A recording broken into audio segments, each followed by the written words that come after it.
Alrighty. Alrighty, what's up everybody? Peter Gilmore here on this Wednesday afternoon. Back at you again with just another video right here on the main channel. Killer of Demons 669.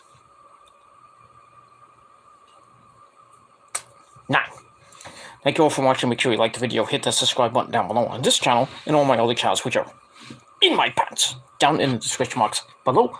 And as always, find me on Facebook, follow me on Twitter and Instagram, share the video all over the internet. Don't forget to tap and slap that bell, treat it like it's your mama, or your bitch, or whatever. Don't forget to tap the bell and get notified when I do another video, because if you don't hit that bell, you will never, ever miss an upload. So most importantly, you have to tap that bell, or else you will never get my videos out. All that other good stuff. And that's pretty much all I gotta say about that. So, it is what it is. So, like the video, subscribe to my channels, follow me on social media, Facebook, Twitter, and Instagram. Share the video all over the internet. Don't forget to tap that bell, and hopefully you get notified. And if not, well, fuck you, man! That's pretty much it. Alright, ladies and gentlemen, we got 2 people in the chat already, so let's try to get those numbers up pretty quickly.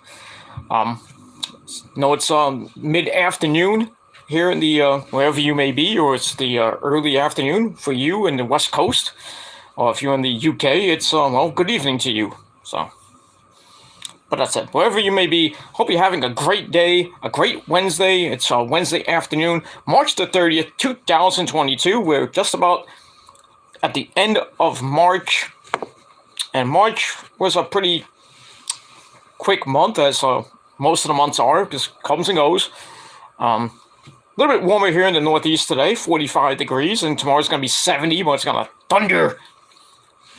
It's going to be thunder, lightning, and Satan tomorrow.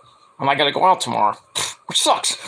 But not, well, that's after work, of course. So I gotta do my jobby job, and then I gotta go out in probably heavy rain. Hopefully not, but we'll see what happens with that. And then we start the month of April on Friday with that stupid holiday known as April Fart Knockers Day. But that's it. But you know, we're on WrestleMania week. We're at the midweek point. We got the greatest night in the world, Wednesday night, and it's Wednesday night, and you know what that means. Time for AEW Dynamite! Dynamite tonight at 8 p.m. is going to be on TBS, of course, and it's going to be a pretty damn good show from Columbia, South Carolina. Well, can I say South Carolina? Oh, well, no, it doesn't roll off the tongue like North Carolina, you know. But yeah, AEW makes its debut in South Carolina tonight.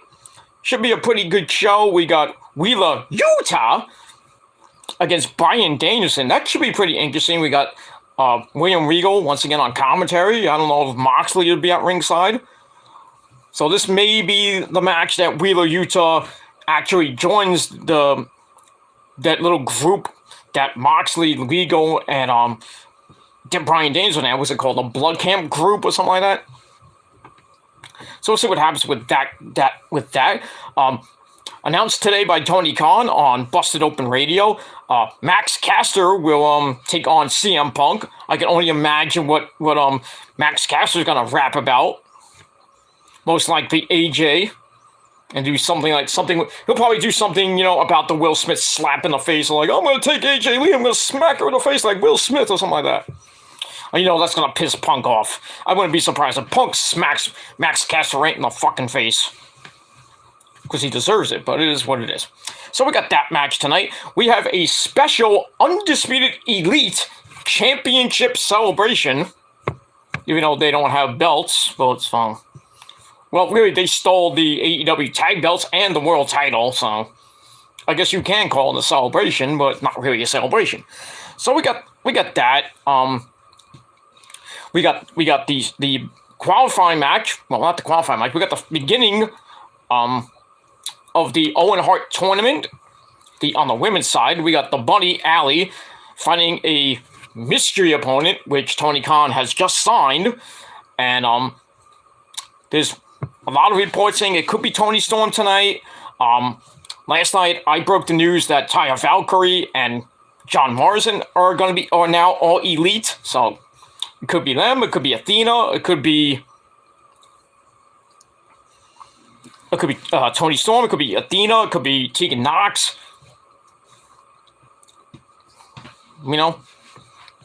Or Taya Valkyrie. But I'm thinking it's one of those three: Taya Valkyrie, Athena, or Toni Storm tonight against the Bunny. So, but we'll see what happens in about 3.5 hours from now. A little over 3.5. Actually, 3 hours and 17 minutes from now. So that's when Dynamite goes on the air. So we got that. But so we'll see what happens with that. And also we got some other stuff that's gonna happen on the show as AEW rolls on into the month of April as we begin April next week. And we got some big shows coming your way during the month of April. They're going to be in Pittsburgh, Pennsylvania, near the end of April, then in Philadelphia at the end of April. And I think in between that is Battle of the Belts, which is going to be in Garland, Texas. I think that's going to be April the 13th. I have to check my dates on that, but that's going to be good. And then we get into May 9th, and May 11th. I think it's May 11th, actually. I think I get my dates mixed up with the Long Island show at the Nassau Mausoleum. I think it's May 9th and May 12th. Because, May 13th, I should say. That's Friday the 13th. Of all days. Rampage and Dynamite will be at the USBS Arena, otherwise known as the new Nassau Mausoleum in Belmont Park. I assume the Tribal Queen Lauren will be going there. I'm not, obviously, unless I get a ride and a ticket, but we'll see. But if I don't go, I got something better to do. I got things to do in May anyway. So May 14th, I'm going to be at WOW, Warriors of Wrestling in Brooklyn, New York, and Bensonhurst, Brooklyn. I'm about to get the tickets, front row, of course, because, I'm Mr. VIP, maybe the missus goes with me while I go alone, but we'll see. Going to have Lindsay Dorado there. Cody Hall's going to be there, Scott Hall's son. That's going to be interesting. It's going to be emotional to see him there. Hopefully I can get an autograph or just a picture and just, give my condolences out to him and his family and say that Scott was a legend. Well, I guess he's legend. Wait for it. Legendary. Hey, yo, So, hey, Chico, you'll beat my son, Chico. Yeah, I'll meet your son there, Scott. So I'm going to see Cody Hall, and I'm going to hopefully meet Julia Hart, soon to be in the House of Black. And that's it. Also, Angelica Risk will be there, and the men and women of Warriors of Wrestling, May the 14th, in Bensonhurst, Brooklyn. I'm not going to tell you where it is. You have to figure that out. Go to Warriors of Wrestling on Facebook, Twitter, and Instagram for ticket information. But I will say the tickets are pretty damn cheap for front row and general admission. And my good buddy Nick is going to go too. So half of the prophecy will be there. Me and Nick, most likely, unless Nick has a prior commitment. Well, 3/3 of the prophecy will be there. Me, hopefully the missus, and Nick. And that's pretty much it. But we'll see what happens with all that when we get there. But that's all I gotta say about that. Alright, I wasted almost 9 minutes of your time, and I want to get this done quickly because I want to take a nap because I worked so hard today. But it is what it is. And I had a rough night last night. I didn't get I did my review. I finished up around like 2 o'clock in the morning, I think. My NXT review, which you can watch on my Peter fucking Gilmore channel. So check that out. And then I did that, and right before I was about to edit everything up, I just felt really sick, and the mushroom barley soup came up and everything, and I was up for like another 3 hours trying to get better and everything, so I didn't really go to bed till like after 5 a.m. And then the missus' alarm clock woke me up at 7:45 this morning, so I had basically 2.5 hours of actual sleep, and then I went back to sleep. She got up. She had to do her thing, and she had to go to the vet with the wrestling cat and everything. Blah blah blah blah blah blah blah. And I basically stayed in bed because I was like dead tired. So I didn't get up to like about 10:30 ish, 10:30, almost 11. You know, and that's been I've been up ever since. But after I finished this up and ended up, I'm gonna go take a quick nap and then try to get up before 8 o'clock and then get ready for Dynamite because that's the most important part of the night of the night. So, but as far as the review, I probably won't be doing the review tonight, later tonight. I will be doing it probably late tomorrow. I mean, there's a lot of stuff I got to do tomorrow. I got to do the AEW review. I got to do a humongous first edition of the Shadow Realm, which is not called TGC Reborn anymore. I took that away. The channel is still called TGC Reborn. I just gotta change the link, which I'll be doing probably tonight or maybe tomorrow. But yeah, the link to the channel is called youtube.com/TGC Reborn, but I will be changing that link in the next couple of days. But the channel's name is not TGC Reborn anymore. It is now known as the Shadow Realm. And the first edition of the Shadow Realm will not be called TGC number 221 anymore. It's going to be called the Shadow Realm episode number 1. So I'm going to start something new. I'm going to get rid of the Gilmore Chronicles moniker, and I'm just going to do something different on my channel. But basically it's the same thing, predictions and streams and what have you. Just like the same TGC Reborn you know and love, but just under a different name and under new management. So yeah, so subscribe to TGC Reborn down below, but now it's going to be known as the Shadow Realm. And the first episode should be coming sometime tomorrow with my Ring of Honor, Supercard of Honor predictions, and NXT Stand and Deliver, and WrestleMania. So that's going to be a huge, long as fuck show.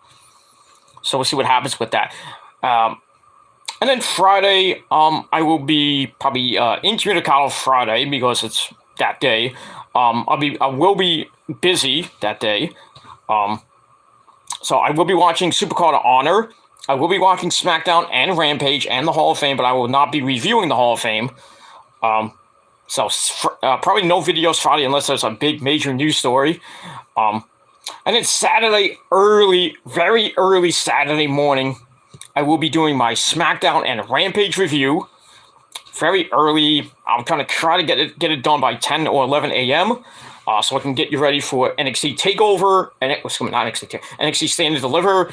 And then I'm going to try my best to do a review sometime between 4 and 6 so we can get ready for WrestleMania. And then I will probably be on a watch-along, maybe with J-Man or on somebody's watch-along stream in the chat watching WrestleMania.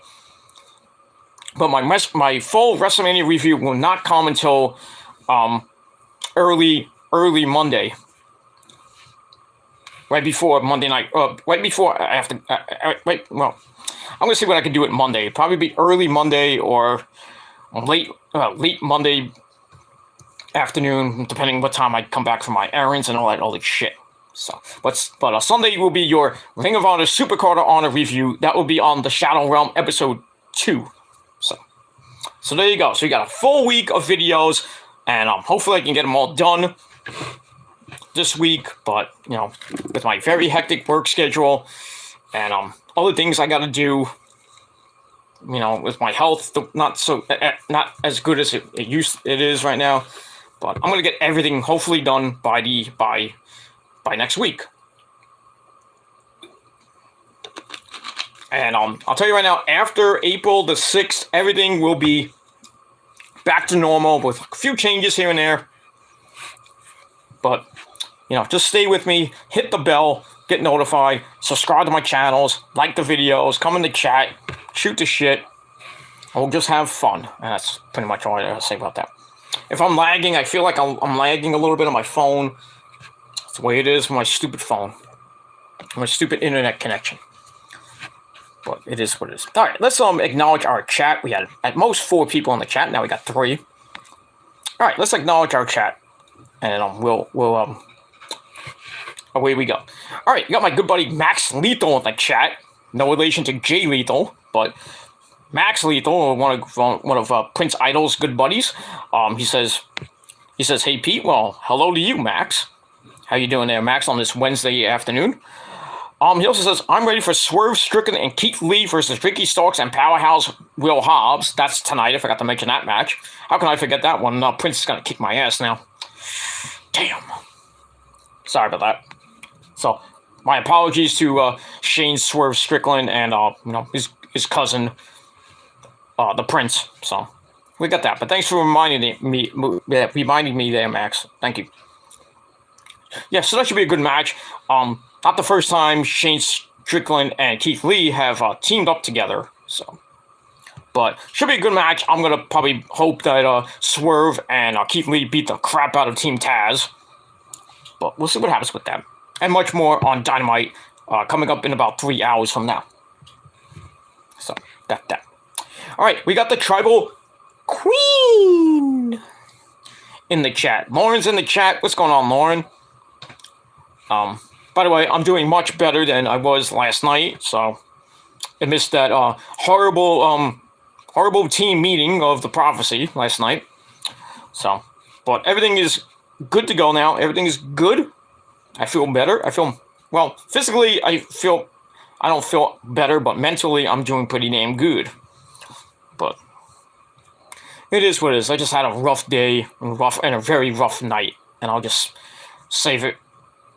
I'll just leave it at that. So as long as so I apologize for my actions and with Nick and with Prince and Lauren and Lauren's new Discord server. So my apologies for that. So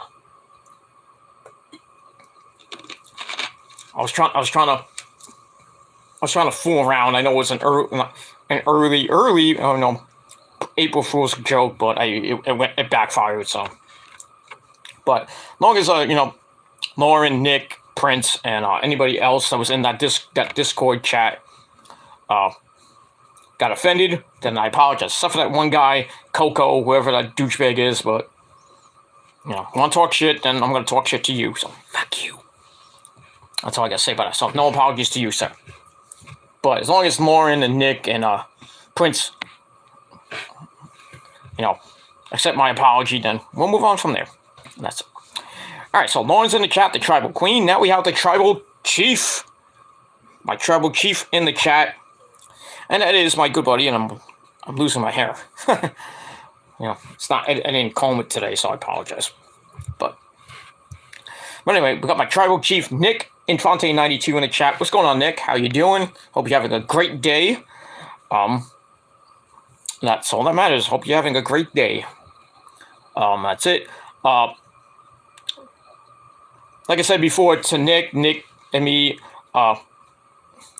go to we met at WW and FSW and FBW and Tier 1 and Evolve. Hopefully me and Nick will be meeting up with hopefully the missus as well. May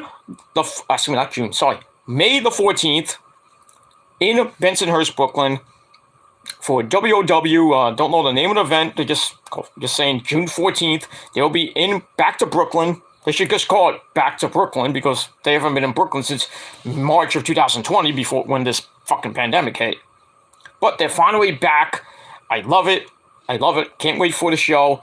Like I said, Cody Hall's going to be there. Scott Hall's son. Member of the Bullet Club. So you got to sweet me for the love of God. That we're going to have Lindsay Dorado, like I said, former WWE superstar.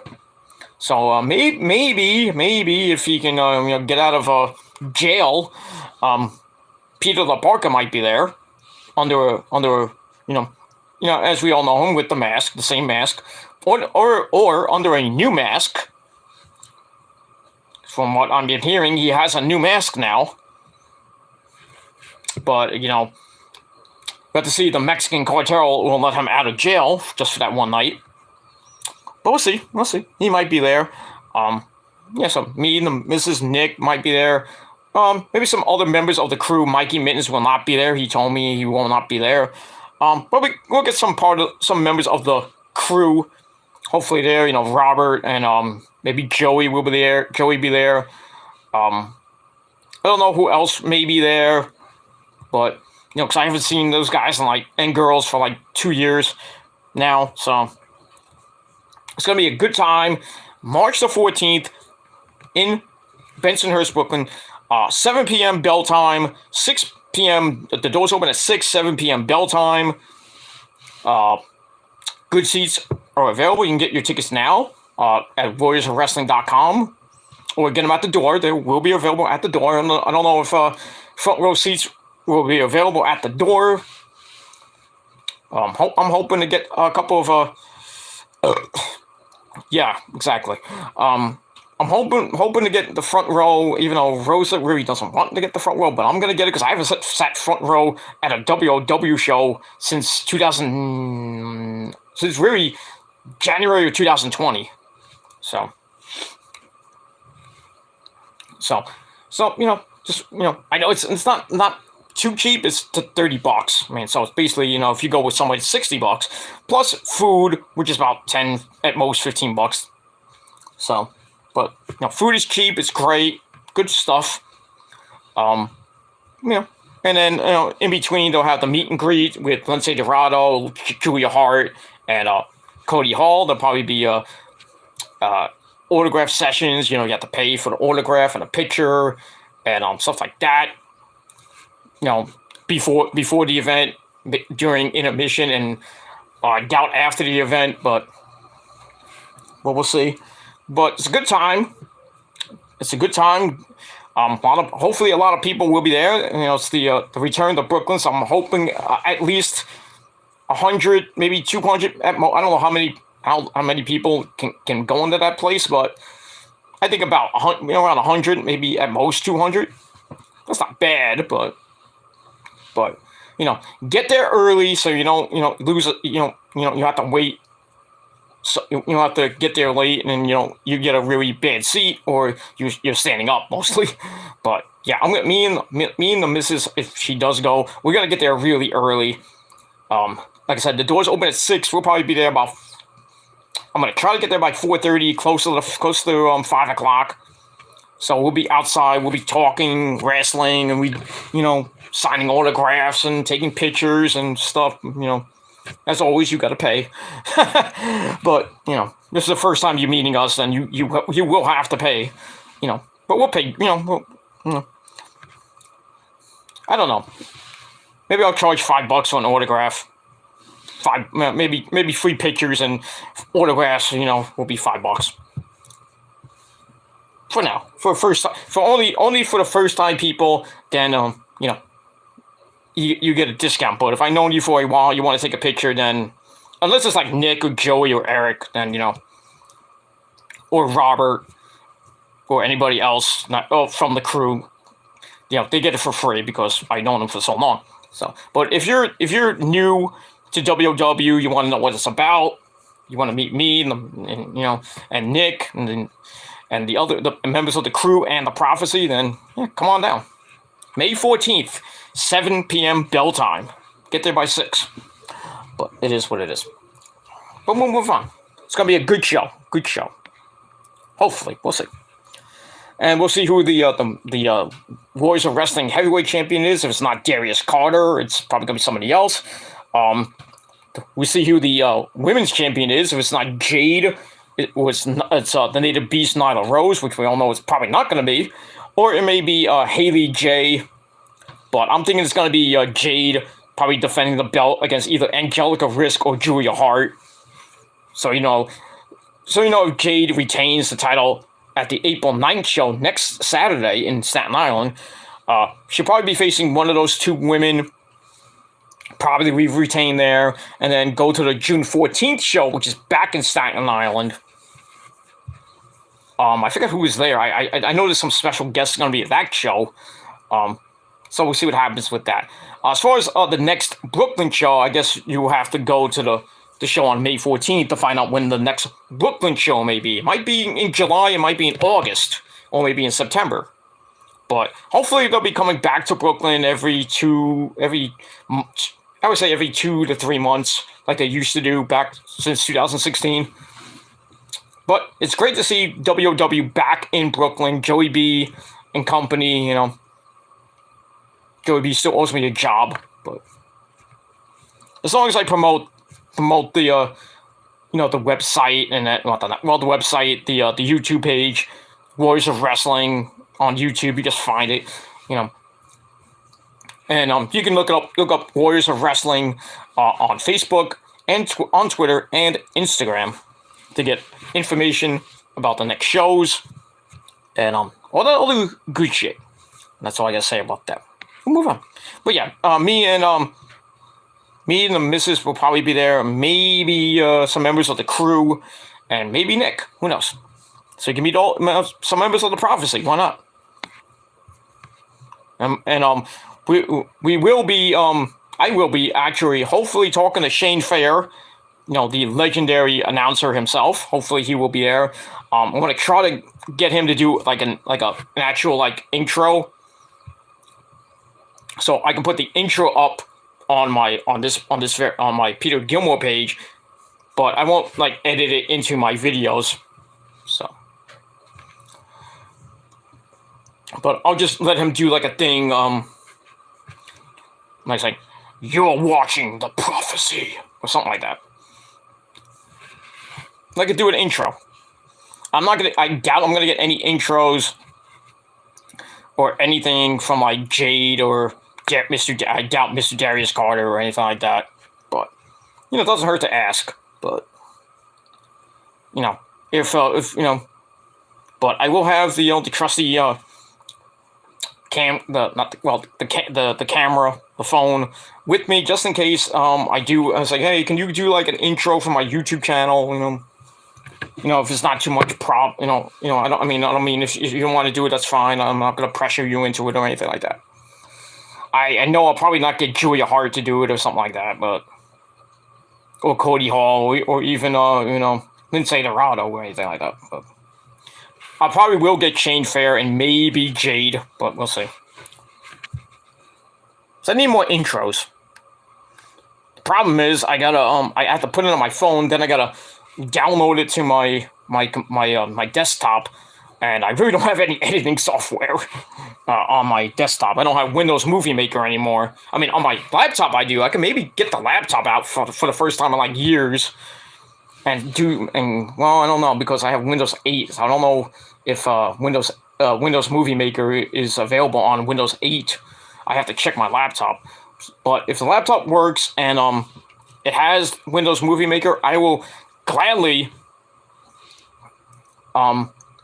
try to edit the videos up and put the intro in with that, or I'll maybe go back to StreamYard and put the intro up, you know, using StreamYard, so I don't get copyrighted or anything like that. So, but we'll see what happens. I'll figure something out, because I always find a way. Right, we'll move on.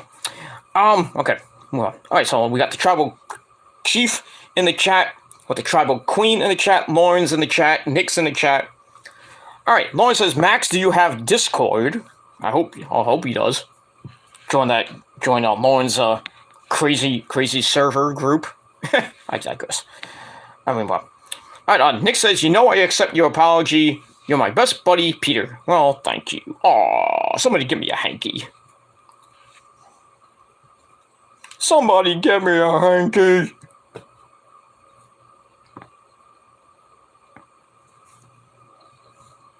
Somebody give me a tissue. Anyway, okay, I got 9 minutes to do something real quick, but all right, we got in 9 minutes. I got to do something, so I'm gonna step out for it. Step away from the video for just a second, because I gotta do something real quick, and I'll be right back. But not right now. In about 8 to 9 minutes. I'm just gonna keep check of the time, and that's it. But that's it. All right, but yeah, thank you for accepting my apology, Nick. You are one of my best buds and my tribal chief. No matter what the prince says, you are my tribal chief. Okay, that is it. All right. Nick says if Joey does come, Eric Emart will be there, I think. Yeah, they'll probably be there. I haven't seen Joey since the last show in March. I haven't seen Eric, I think, since that last show, and Mikey Mittens since that show. So, and I haven't seen Robert Lottie, Mr. Indie fan himself. I haven't seen him in a long time. I think it's been 3 years since I've seen Robert. I could be wrong on that. But yeah, we'll probably see some oldies but goodies, some people I haven't seen in a while. Maybe Mr. Cowboy Man with the hat. That's friends with my good friend Tom. Maybe I'll see him. I think he's always at the WOW shows.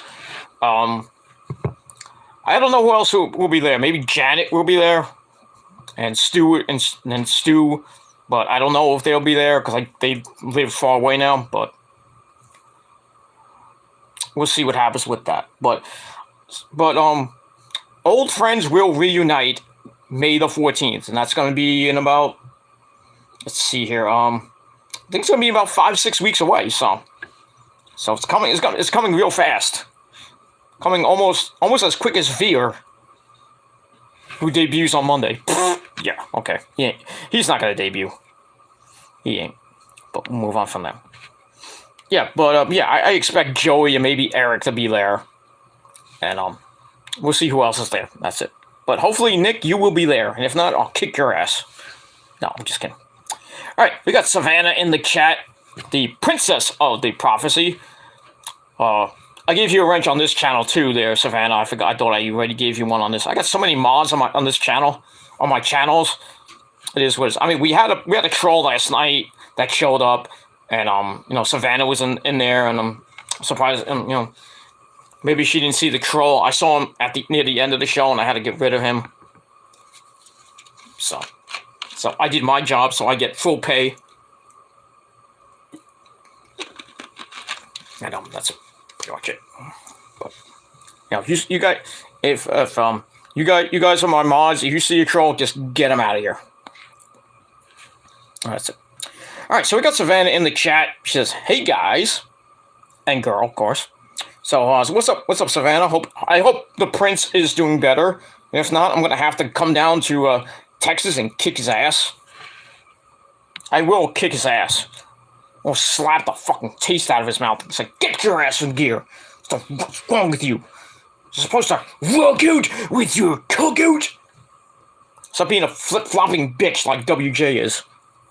Right? Smack him right in the face. But it is what it is. Alright, so Savannah's in the chat, and then Lauren says, "Hiya, baby girl." Savannah says, "Hey to all." Lauren says, my baby girl in mod blue. Yeah. Yep. I modded her. Alright, then Max Lethal's back. Okay. Maybe Max went to get a beverage. I don't know. But, I got my beverage of choice. You know what that is. The drink of champions. Pepsi. Which, as we all know, Nick knows, and, well, you will know now. When you drink Pepsi, guys, you get the girls to go, "Oh, shit." Because they'll love you a long time. Pepsi. Don't drink Coke. You can drink Sprite if you want. Sprite's okay. And don't forget, Lipton Brisk Iced Tea here. That'll make the girls, happy. Let's put it that way. But we'll move on. Alright, so Savannah says, Prince is busy running the Palace of Wisdom. He's okay, he's busy. Okay. He's doing his job. At least he's doing his job. Yeah, in a couple minutes I gotta do something actually in a couple minutes, but we'll move on. We got a couple minutes left. Probably in 2 to 3 minutes I gotta do something. But that's that. So I'll be stepping away for a quick minute or two. That's it. And we'll move on. All right. Max Lethal says, "I like Dr. Pepper." I'm not saying Dr. Pepper is bad, but I just don't like the taste of it. Just for the taste of it, giant crap. I mean, Coke. I'm a Pepsi kind of guy. I do drink Coke every once in a while, but it's mostly I drink Pepsi a lot. That's probably why I look so fucking chunky. But I do drink 7-Up. I do drink Sprite, Sunkist, Crush, RC Cola, which I can barely find these days. But sometimes I go to the supermarket and it's like, ooh, there's a big bottle of RC Cola. Let me just get it. $1.59, you know? But, it is what it is. And then if I'm not drinking that, I'm drinking Lipton Brisk Iced Tea. I get some energy drinks, mostly Monster, the Rehab, Monster Rehab. I do drink the originals, but not as much. But usually it's the Monster Rehabs ones, the lemonade one. They have a strawberry one, which tastes so good. And then I have tried Bang. I haven't tried all the flavors yet because some of them are, ugh. Especially that Miami Cola one. Ugh. Tastes like really bad. It just tastes nasty. That's it. But I have tried the what's the one I tried? I think it was the peach mango one. It was okay. Then the cotton candy rainbow one, pretty nice. Not that bad. But I'm not a big Bang person. I'm a big Bang person in other ways, if you know what I mean, with the Gilmore Cutter and the big super dick of doom, Bang. But otherwise, I really I haven't tried all the flavors of Bang because I just haven't tried it, and it's a lot of money. It's like $3-4. So it's basically, if I try energy drinks, it's Monster Rehab and Rockstar Fruit Punch, which I usually get at Target, or if it's at a 99-cent store, which is rare, like a Dollar Tree or something like that. That happened one day. I went to a Dollar Tree one day. It was like few miles away from me. It was like years ago.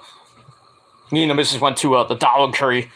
We're just floating around getting some stuff, and then I go to one section and I see a whole section of Rockstar Punch energy drink for $1. I'm like, pfft. And I bought like 20 of them. 20. I didn't drink all of them in one session, I just had 20 just for my personal preference. And they had soda there too, so I bought some soda, some 20 energy drinks, and I'm done. We're done. Go home. Yeah, they don't have them at like Walgreens, or not even Key Food has it, which is sad. How could a national supermarket like Key Food not have energy drinks? Sometimes they do have Monster, but it's only the regular Monster. It's not like the Rehab or anything like that. They don't have Rockstar. Even CVS doesn't have, they do have Rockstar, but not the one I want. So I have to sometimes go to Target to get it if it's in stock. Sometimes it's not. So it's a very hard thing to get. So, but yeah, I love Rockstar energy drink, Fruit Punch, and then my Monsters, of course. But we'll move on from there. But we get that. But as far as Dr. Pepper goes, I have tried Dr. Pepper. I'm not a big fan of it. Rosa kind of likes that crap, but whatever drink you have, do what you can. All right. Anyway, Savannah says, "Not me. It won't make me happy. Any cheers to all whose royalty into the tribal chief, Angela, Queen. Cheers." Okay. And then Laura says, "Salute Queen Angela," whoever that is.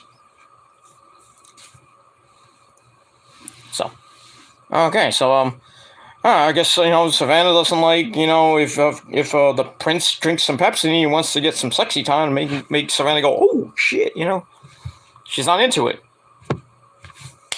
Get with it, girl, come on. I'm just joking, but I'm just kidding, but we're just saying. Whatever you're drinking today or this evening or this afternoon or soon to be late afternoon, you're having fun with me. If it's Pepsi or it's Dr. Pepper or it's even water, what's an alcoholic beverage? Whatever we're drinking, we're having fun. And we're rocking out with whatever we have out.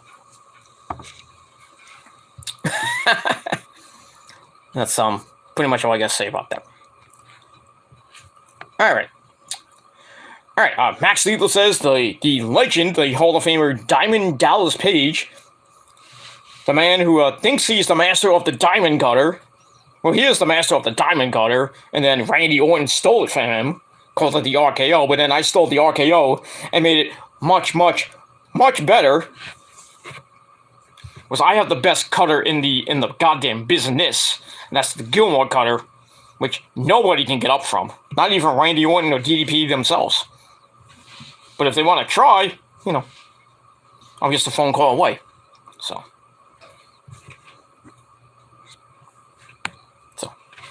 But it is what it is. And if you trolls want to, get a first-hand taste of it, then you know where to find me too. But you're not gonna do it, because if you do, then you'll get it firsthand. And next thing you know, you'll be picking up your teeth off my porch. So, or off the pavement, or through a table. I don't know. But these trolls, they're never gonna come. Especially a certain screw, but it is what it is. Anyway, we'll move on. Okay, Savannah says, hear ye, I now crown a Emperor of the Prophecy, Max Lethal. Okay. Okay, Max can be the, I guess we have to take a vote on that. I'm the tribal god, or the tribal king. Rose is the tribal queen. We got Prince Idol and Princess Savannah. We got the tribal chief, Nick. We got the tribal. Well, see now Savannah and Savannah and Rose are gonna have to fight it out to see who's the tribal queen. So, or unless I change my name to the tribal god and Rose is the tribal goddess, but then Lauren, you can have the title as tribal queen. And all right, so we'll put Max Lethal as the Emperor for now, or we can put him as the Duke. So, all right, so all hail Emperor Max Lethal. Just give him a crown. Crown him with many thorns. Bonk. You, sir, have been knighted. All right, I gotta do something real quick. Give me a second. I'll be right back. All right, sorry about that, guys. I had to do something else, and I was supposed to do it at 6 minutes ago, when I was off by 4 minutes. So what happens when I lose track of time? But I should have put my timer on or something near me. It's like, hey, you gotta do this, But it's all done now. Everything's good. That's pretty much it. All right, Savannah says, we have a prince, the princess, we have a queen, we have a king, we have a tribal chief, and now we have an Emperor of the Prophecy. And that's Max Lethal, the Emperor of the Prophecy. And just do your job. Or have to excommunicate you, if you know what I mean. But all hail the new Emperor. There we go. All right, Savannah says, the prince and the princess and the queen, royal kingdom, we say hello. Okay.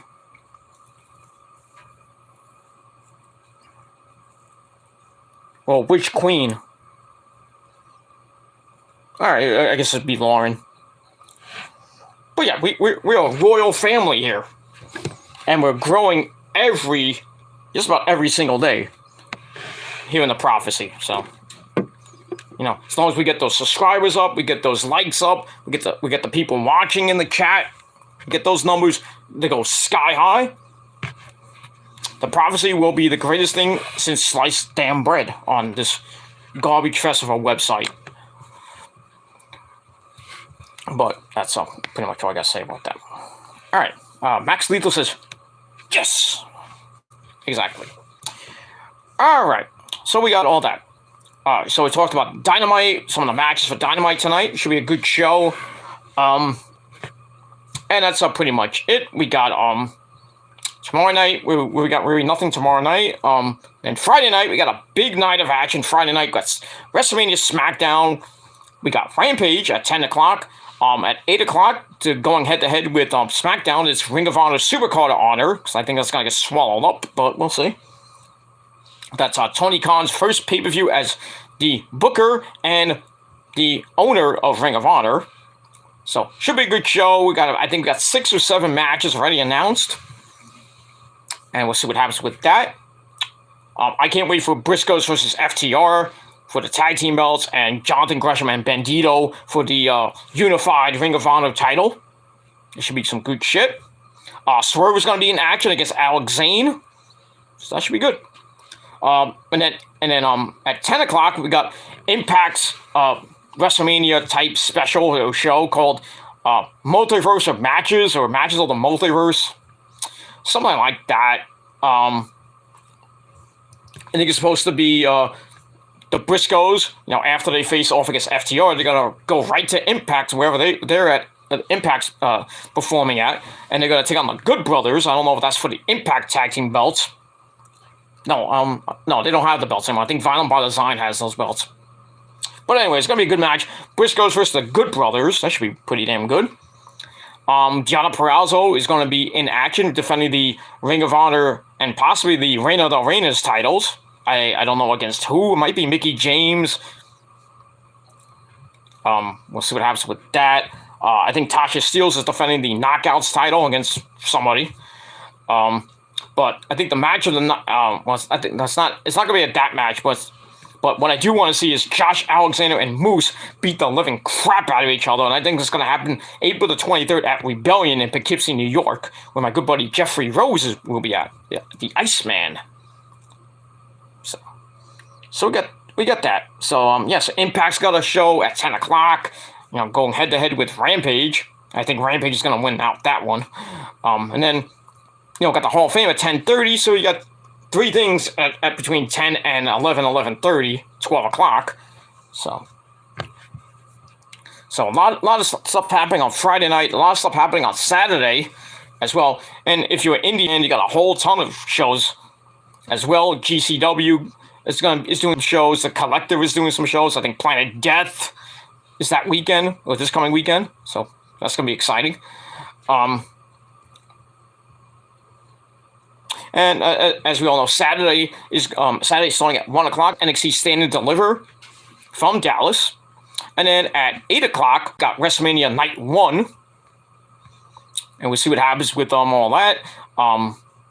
We'll see who Seth Rollins' opponent may be. We still don't know who it is. But there's some interesting names being dropped. It might be Cody Rhodes. He has signed with WWE. But will he appear on Saturday? That remains the question. Or does he appear on the Raw after WrestleMania, which I think will be I think that's when he's going to debut. But then again, I think it's going to be Cody versus Seth Rollins. I have a feeling it will be Cody on Saturday. But Vince can swerve us in so many ways. You can have Seth Rollins versus Veer. That'll suck. Seth Rollins versus Elias, which could be interesting. Or, and this is the big rumor that's been going around today, that Shane McMahon is being brought back for WrestleMania to do something. So we could see Seth Rollins taking on Shane McMahon, which will probably be an interesting match, but the people be like, Shane McMahon. Everybody's thinking it's going to be Cody Rhodes, and they're going to give him a massive type pop, but it's not going to be really massive. Unless he comes out to Smoke and Mirrors, but I think he's coming out to Kingdom, but that's just me. So it's either between Cody and Shane McMahon on Saturday.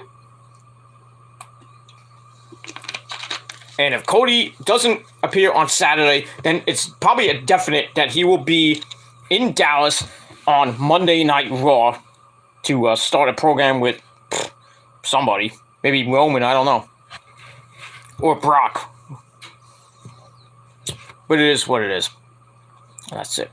But yeah, WrestleMania it's not a great card. It's not going to be that exciting. But we'll see what happens with all that. And on WrestleMania on Friday night, we got WrestleMania SmackDown. We got the Andre the Giant Battle Royal that nobody gives two shits about. I don't care who wins, because basically they don't get a push except out the door. Cesaro. But I would think if Omos is in it, I would think Omos will win that. But I don't really give two shits who wins that. I really don't. Then we got for the Intercontinental title. Shows you how much they care about the Intercontinental title.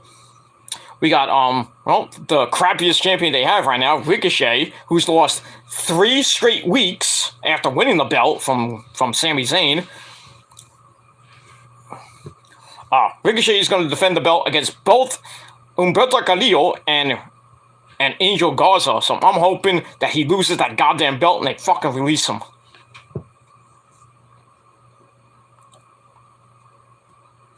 It is what it is, and that's pretty much all I gotta say about that. So yeah, it's just a shame that Ricochet, he gets the belt out of spite because everybody thought that Sammy was gonna retain, and then he was gonna lose to Johnny Knoxville, and everybody would have hated that.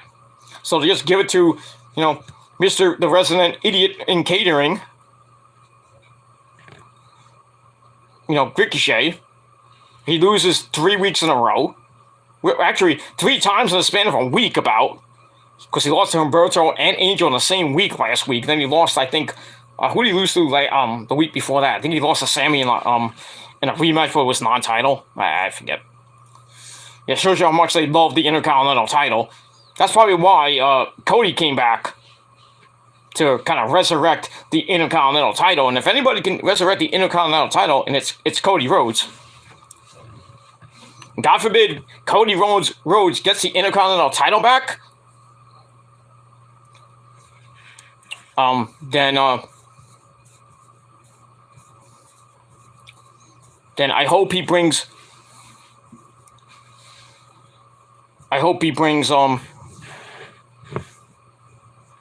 He brings the 1980s style Intercontinental belt back, like the Miz had. That because he made it more relevant when he held that belt. Yeah, get that motherfucker out of here. I was gonna do it myself, but thank you there. Thank you to one of my mods for doing that.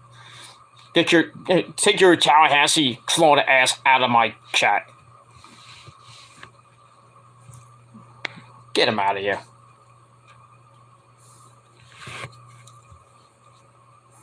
You want to hear what this guy, this jerky Vincent Garçon said? He says, "Hey, watch your language, New Yorker dude. Go back to New." He says, "Go back to New York." Basically, you sound like an idiot. Go back to New York, dude, from Tallahassee, Florida, homie.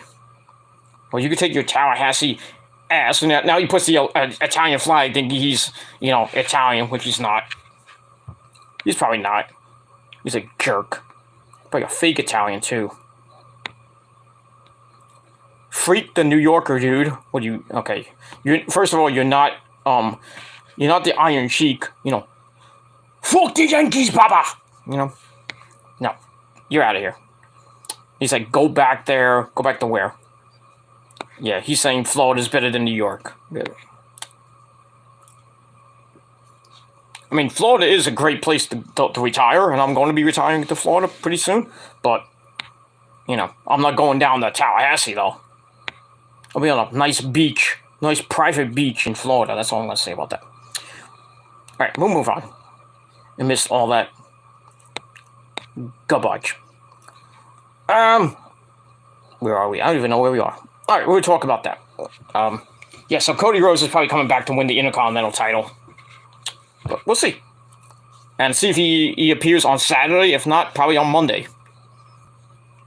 But so either going to be Cody Rhodes and Seth Rollins on Saturday, or it's going to be Shane McMahon against Seth Rollins, and it'll probably be a boring as fuck match.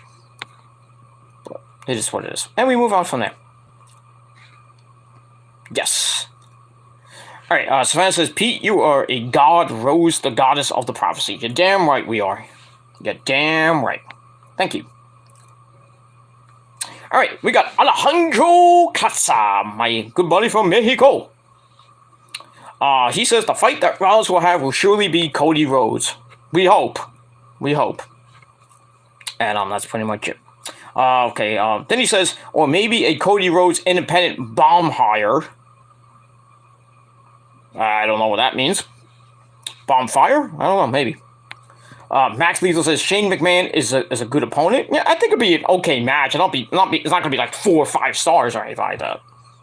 But I think it'd be better off like Shane versus Seth, which was the original match they were thinking of doing before Shane had that incident at the Royal Rumble, where he booked himself to be in the Royal Rumble at number 27 or 28.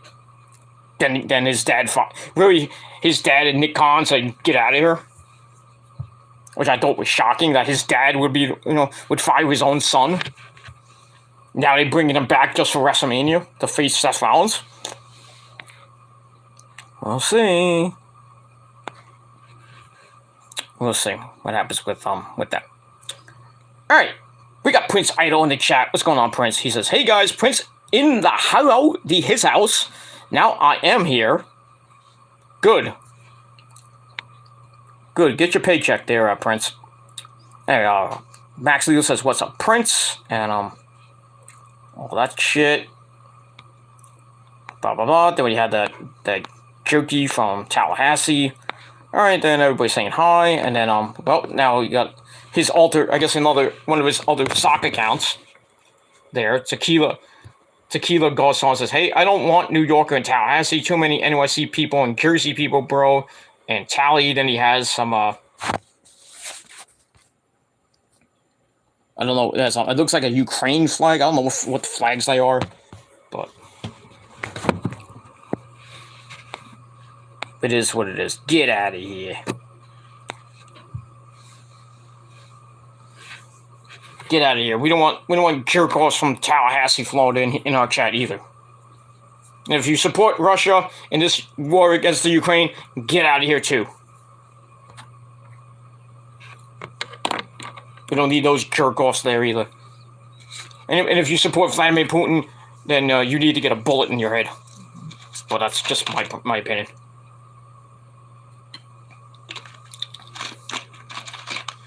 Because I support those Ukrainian people, and they're kicking some ass. They're sending those those Ruskies back. And that's pretty much all I gotta say about that. All right, Lauren says, "Oh, Shane versus Cody." I don't know. Well, if it's Shane versus Cody, then who does Seth face? Veer or Elias? Or maybe it's Apollo Crews or Titus O'Neil.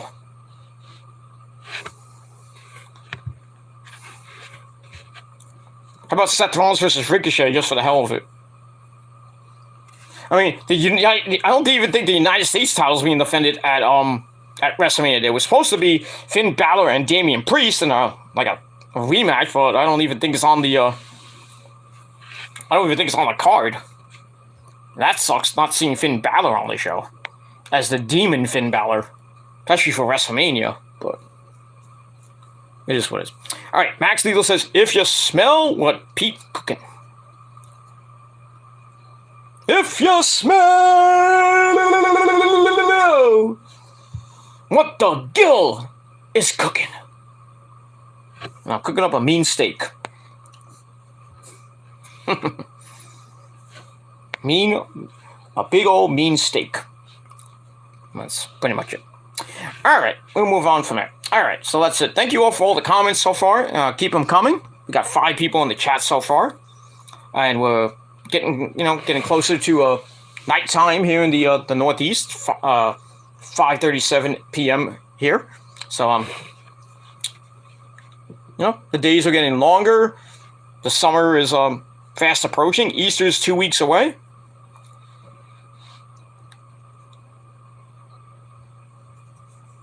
And it is what it is.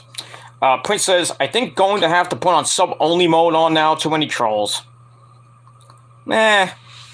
I personally don't care. I mean, they can make 6,000 freaking fake accounts and I'll still block all of them. Because they have no lies. This is what these people do. They make 6,000 fake accounts, come into my chat thinking they can run shit and ruin my show. But you know what they're doing, Prince? They're doing all this they come in the chat, it equals a view. And if they dislike the video, it equals a view. That's what you can do, is just come in, think they can talk smack to me, but they're losing. You come in and you're facing a prophecy like 5-6 on 1, and you're basically getting raped without lube.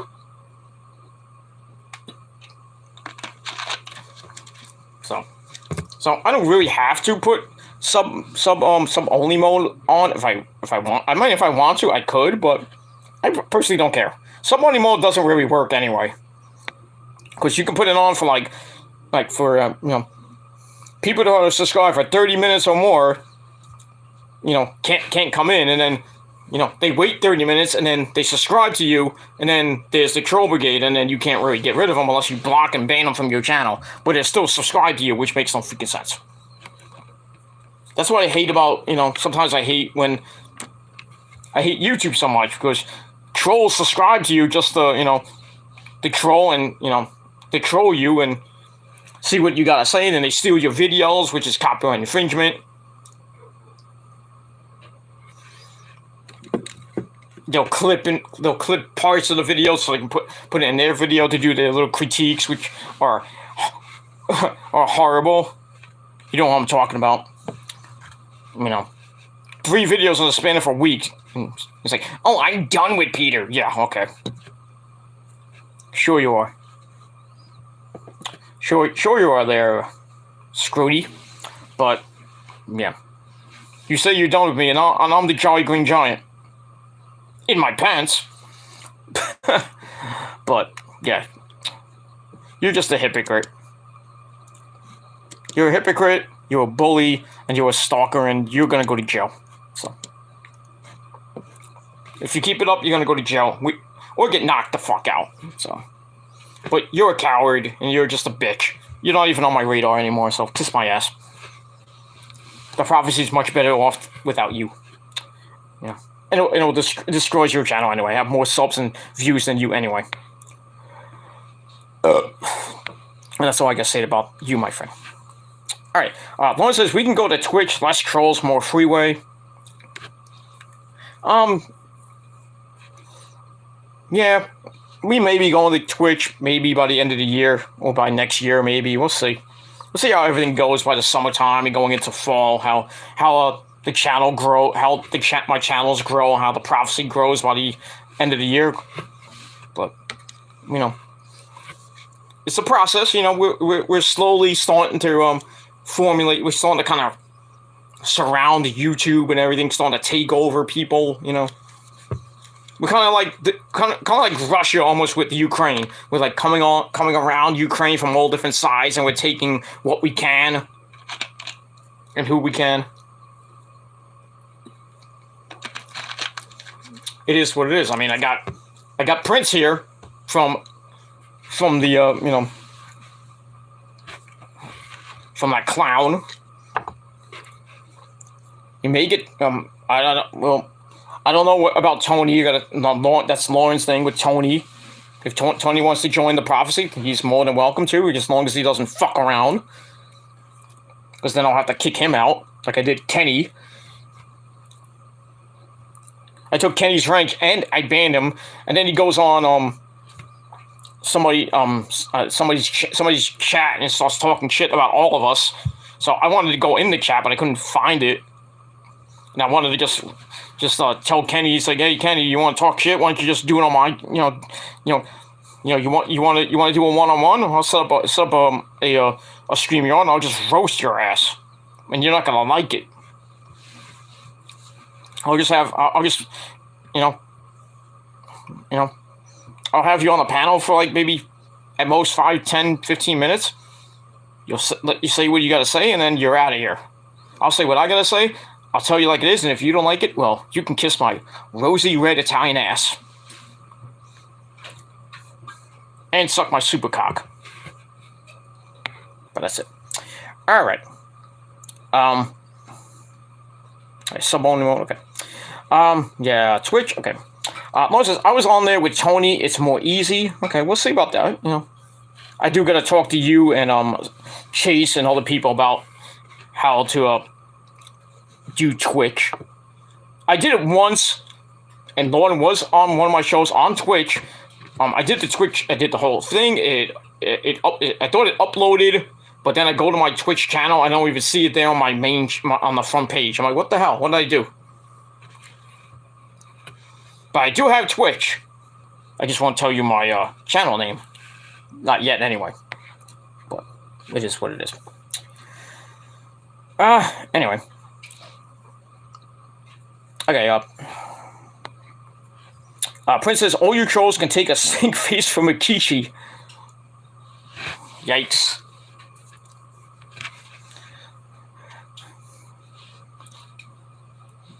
Yikes. Yeah, they should all get stink faces from Rikishi. When he's not, a stink face when he doesn't wash that thong, if you know what I mean.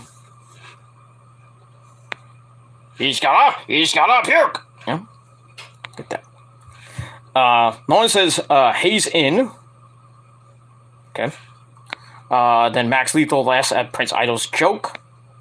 And then Nick says, hey, Prince. And then everybody's saying, hey, hey, hey, hey, hey, hey, hey. Yeah, Chase is on Twitch too. He did a video the other day playing Fortnite. Then he privated the video. But he put that up on his YouTube channel. Now it's on private. But it is what it is. Alright, I wasted an hour of talking, and I'm going to get to this review because I want to take a quick nap, and then I'm going to get ready for Dynamite, and then have my sensible dinner, and then go to sleep. Because I don't have to wake up early tomorrow, but I mean I do because I gotta work tomorrow, so. But I got other things to do tomorrow, and I want to try to get everything done tomorrow night. My predictions for WrestleMania Night 1 and 2, Ring of Honor, and NXT Stand and Deliver, and do my AEW review. So hopefully I can get 2 videos up tomorrow, and then just take Friday off, and then hopefully Saturday morning I can get my Rampage and SmackDown Rampage review up before NXT Stand and Deliver goes on the air, and then do my Stand and Deliver review on that Saturday, and then Sunday I'll do Supercard of Honor review, and then probably Monday morning, or well, we'll see about Monday morning, or late Monday afternoon, I'll do my WrestleMania Night 1 and 2 review on the Peter Gilmore channel, and then we'll get ready for Monday Night Raw, and then the schedule will hopefully go back to your normal schedule. But we'll see. We'll see. Just this week and a little bit of next week is going to be a little bit busy. But we'll see what happens with that. We'll move on. All right. Prince Idol says hello to the Tribal Chief Nick. All hell. All hail Tribal Chief. Say it, you peasants. All hail Tribal Chief Nick. Okay. Okay, Lawrence says, maybe we can do Twitch AEW review. I mean, I could do Twitch on my desktop, but it's, I did it once, and it was really, really, really laggy. So, I might not do Twitch, even on my phone. So, but I mean, we'll give it a try. We'll try it again sometime, maybe later this year or at the end of the year. But we'll see. We'll see what happens. I think if I try it on my laptop too, and I think it'll lag too. So just my horrible internet connection that I would raise my speed up a little bit, because I have the lowest speed, and it's cheap too. But if I go up, $10 in speed.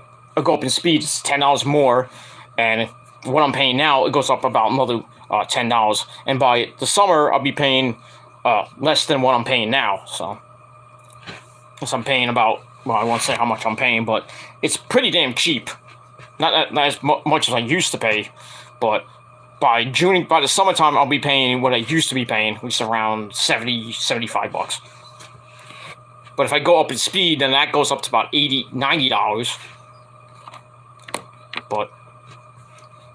But then again, I could just get rid of I could keep the cable modem and just take the router I got from the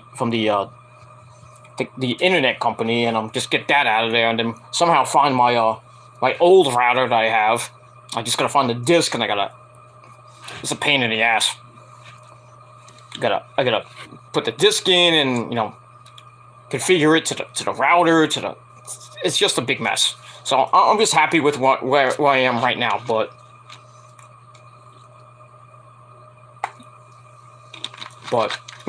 hopefully, maybe by the end of the year or going to next year, I might raise my internet bill up a little bit. But it's gonna go up anyway, so it doesn't matter what I do.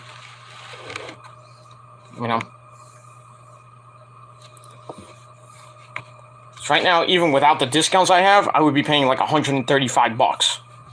But thankfully, I have a discount, and I have another discount for the emergency broadband fund. So, and I don't know when that's gonna end. But when that does end, I lose out on a good discount. So when it does end, if it's not this year or it's next year or the year after that, depending on this entire pandemic, people that even have the lowest setting on the internet, their internet speed setting, they're still paying like $150. That's all. That's with the fees and all that shit. But if you don't have a discount, you're fucked. You're paying like $300 just for internet. That's just unheard of. But it is what it is, and that's it. All right, now Prince Isle says, say, if you peasants say it, all hail the Emperor Max, all hail Queen Lauren, all hail Princess Savannah, and all hail the god of the prophecy Pete, say it, you peasants, acknowledge your tribal chief too. Well, you have to acknowledge your tribal god, first of all. You have to acknowledge the entire prophecy. Get down on your knees and, ladies, you know what to do, assume the position, and guys, well, I won't say anything else. All right, now Prince says, you peasants will get the lashes today. You don't want listen to your prince. Guards, get the lashes out now. Those are not just whips. Those are barbed wire whips. Barbed wire glass whips, if you know what I mean. And those hurt more than just a regular whip. That's it. And Max is laughing. Alright, so we'll move on from there. Alright, let's get this thing done before the who wakes up and yells at me. He's like, hey, I want to watch TV. I'm like, no, we're going to watch Dynamite. That's why I wish I had a second TV. I do, but I just got to hook everything up into the other room, and it's going to be more of a headache paying a double what I'm paying for my cable bill right now. So that sucks. But that's why I have the desktop, so I can put it on a mute while the missus is watching her Netflix or whatever she's watching. But we'll move on. All right. So we wasted about a little over an hour and 13 minutes of babbling and bullshitting, but that's what we do here. We have fun, we shoot the shit, and if you don't like it, well, get the fuck off. And yes, I did pick my nose, and if you don't like it, well, fuck you, man. You want some? Here it is. No, okay. Open wide. Alright, so right now, ladies and gentlemen, it is time for your late and out-of-date, excuse me, your late and out-of-date coughing session. Now, it is time on this Wednesday evening, late afternoon, Wednesday evening. It is time for your late and out-of-date Monday night.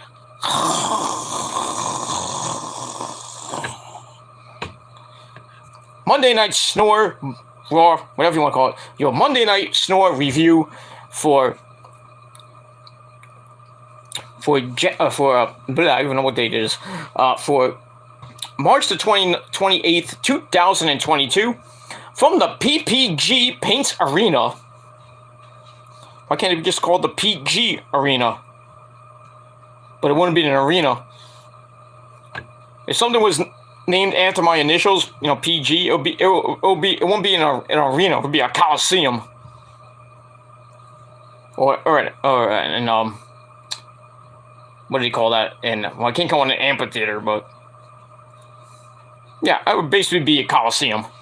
A gigantic coliseum with horses on chariots and beautiful, busty women with big tatas and all that stuff. Mostly Asians, of course. But yeah, it'll be a huge stadium. It'll be like a million people can come in there. It'll be massively huge. Huge. Like Donald Trump gonna come back 2024. It's Ron DeSantis. We're gonna beat Joe Biden and Kamala Harris. We're gonna kick him out of the White House in 2024. Vote for us. It's gonna be huge. We're gonna make America great again. And if you don't like it, you're fired. I'm telling you, Trump is coming back. He's gonna run again in 2023, 2024. He's gonna kick Sleepy Joe and that ugly cunt Kamala Harris out. And America's gonna get back to where it should have been. Should have been like 2 years ago.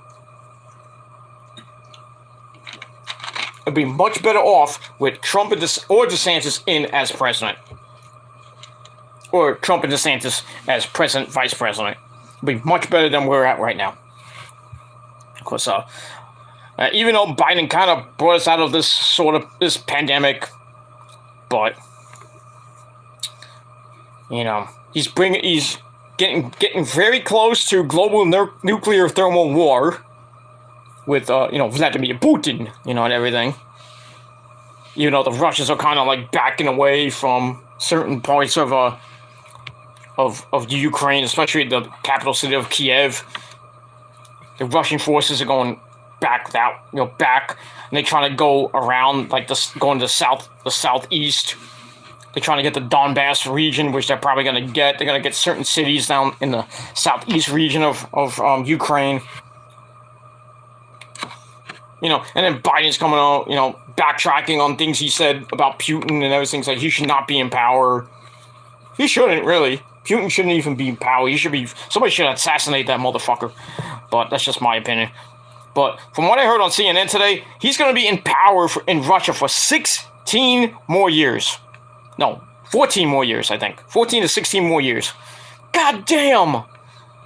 I would hate to be in Russia, for the next 14 years and you have a dick like Putin running the goddamn country. Yeah, it could have been. Maybe I think he's worse than fucking Gorbachev, and almost worse as Lenin. Remember Lenin way back in the day? Way back, like World War II time? And then Gorbachev came around and he was starting to be a prick, and then Reagan told him, Mr. Gorbachev, tear down this wall. That's what they did. They tore the wall down in Gorky Park in Russia. Why do you think they had remember when some of you might remember Roger Waters did a show in, I think it was Germany or is in Russia.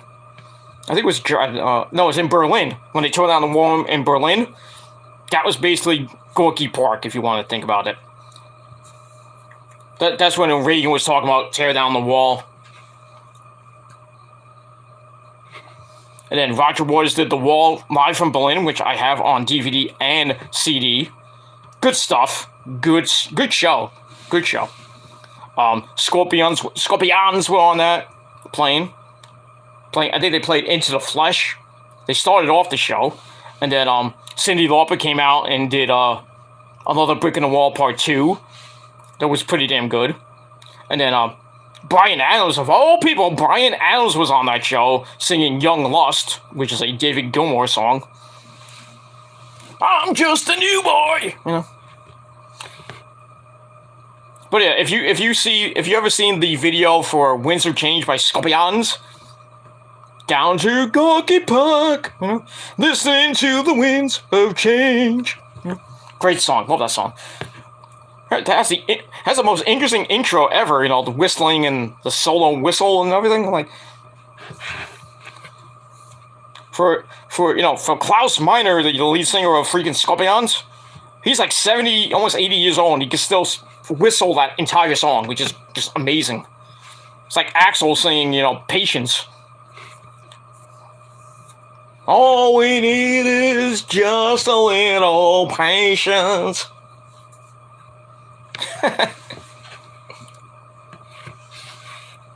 Why I need you. I need Slash. Crazy stuff. But move on.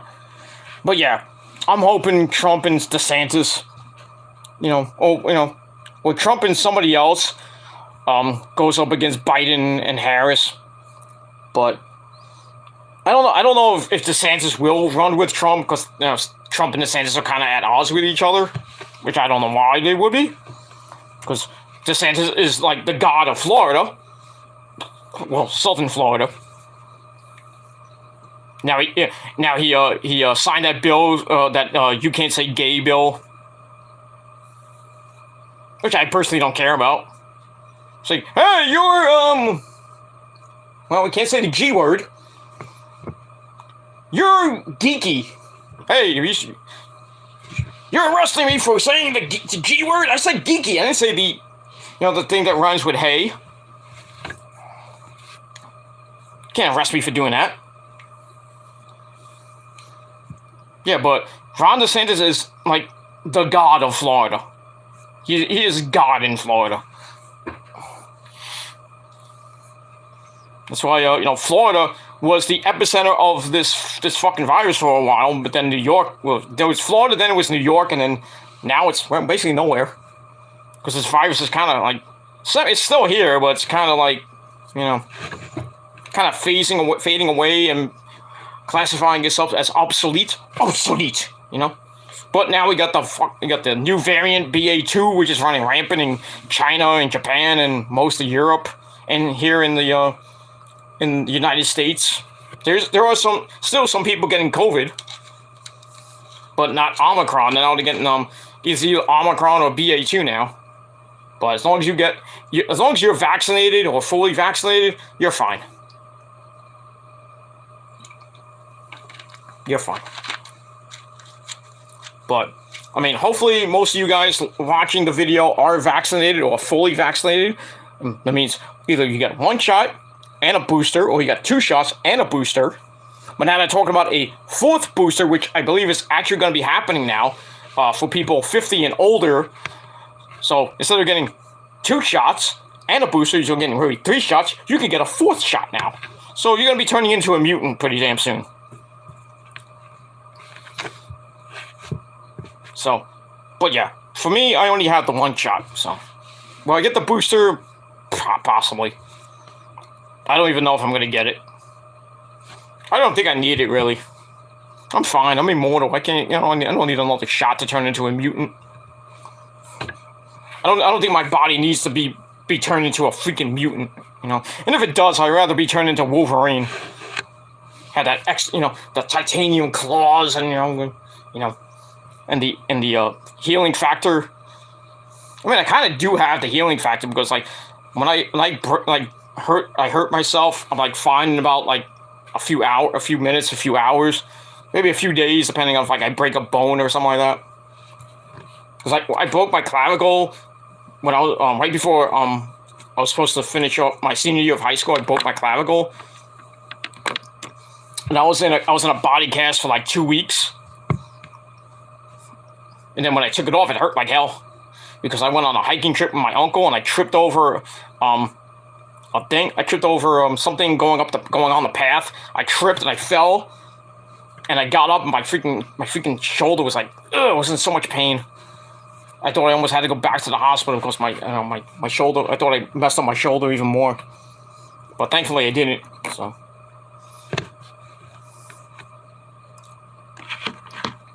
but I could take a beating, and I'll be fine in about a couple days, or maybe at most a couple weeks. So, cause I'm Wolverine in this bitch. But yeah, if they're gonna turn me into a mutant, I'd rather be Wolverine with the the titanium claws. You see, Bob, these claws are made of adamantium, the strongest metal known. They can rip through metal like a hot knife through butter. You gotta ask yourself one question: do I feel lucky? Yeah, good old X-Men animated series.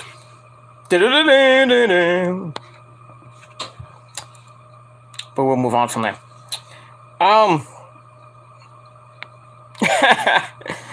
So You guys are nuts in the chat. Rollins says he better. Who better?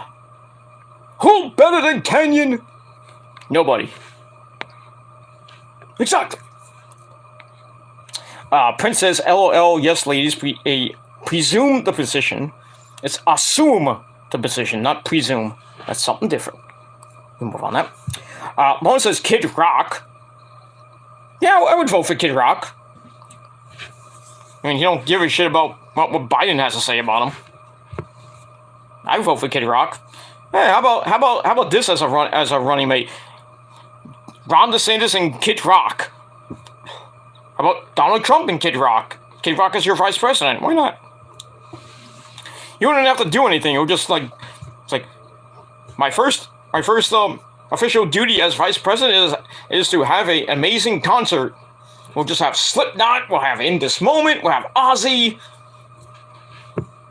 And I'll sell free tickets and free beer. I'm there. Sign me up. Just put me on stage and I'll be singing, ball with the ball, the bang, goody, goody, goody, gotta shoot about it. Cowboy, baby. With my, I'm a cowboy, baby. With the top laid down on my dick, I'm flying, or something like that. I am an American badass. Watch me clear. You can roll on this, you can suck my dick. Yeah. Good Kid Rock back in the day when he was good. Now he's not so good. I mean, he still kicks ass, but some of the music some of the songs he has out is more like a country version of Kid Rock. I'm like, what is this? What is this? I'm hearing a country music song. I'm not hearing like all summer long. With freaking Leonard Skinner in the background. Sweet Home Alabama. Singing Sweet Old Alabama all summer long. I want to hear that Kid Rock. Bob with the Bar. American Badass and Cowboy and all those other great hits he had in the first 3 albums. Just don't bring Limp Bizkit around with you, please. And Limp Bizkit's doing a show at Madison Square Garden. If you're going, please throw a whole bunch of shit at Fred Durst. As we all know, Limp Bizkit still sucks dick. Ask Zach Wild that. What do you think they named their new album? Limp Bizkit Still Sucks. That's a great... If you know your band sucks, then name your album We Still Suck. And personally, I did listen to the entire album. It sucks really bad. It is bad. And you thought Gold Cobra was good? No. Gold Cobra was bad. This new album is bad. With Daddy Issues, horrible song. Horrible. I can't stand Limp Bizkit. I can't. After chocolate, what's it called? Chocolate Starfish and a hot dog flavored water, it's rolling. After that, Limp Bizkit just went into the bathroom, took a big mean old shit, came out with Gold Cobra, and that's it. They're just evolving now, and Fred Durst fears Zach Wild, and basically everybody else in the music realm. But fuck Limp Bizkit. That's it. But Kid Rock would be a great president, or vice president, or even a Secretary of State, or a Secretary of Defense. It is what it is. Okay, Max Legal says, what if Seth Rollins' opponent is X-Pac? That would be nice. I don't know if it's gonna be X-Pac. Well, it would be nice to see, the lights go down, and then you hear, X-Pac! And then X-Pac comes out smoking a joint or something like that. Hey, how about Seth Rollins versus RVD with the lovely Katie Forbes at ringside? Seth Rollins will get too flabbergasted and just looking at Katie Forbes' fake tatas and her fake boobies and her fake butt. Not that there's anything wrong with that, because she follows me on Twitter, and every time I comment on her nice behind and her nice boobie, she says thank you so much, because she wants to hop on, she wants to climb on Mount Gilmore, if you know what I mean. Who's Rob? I don't know. You think Rob Van Dam can get higher? got some competition there, Rob.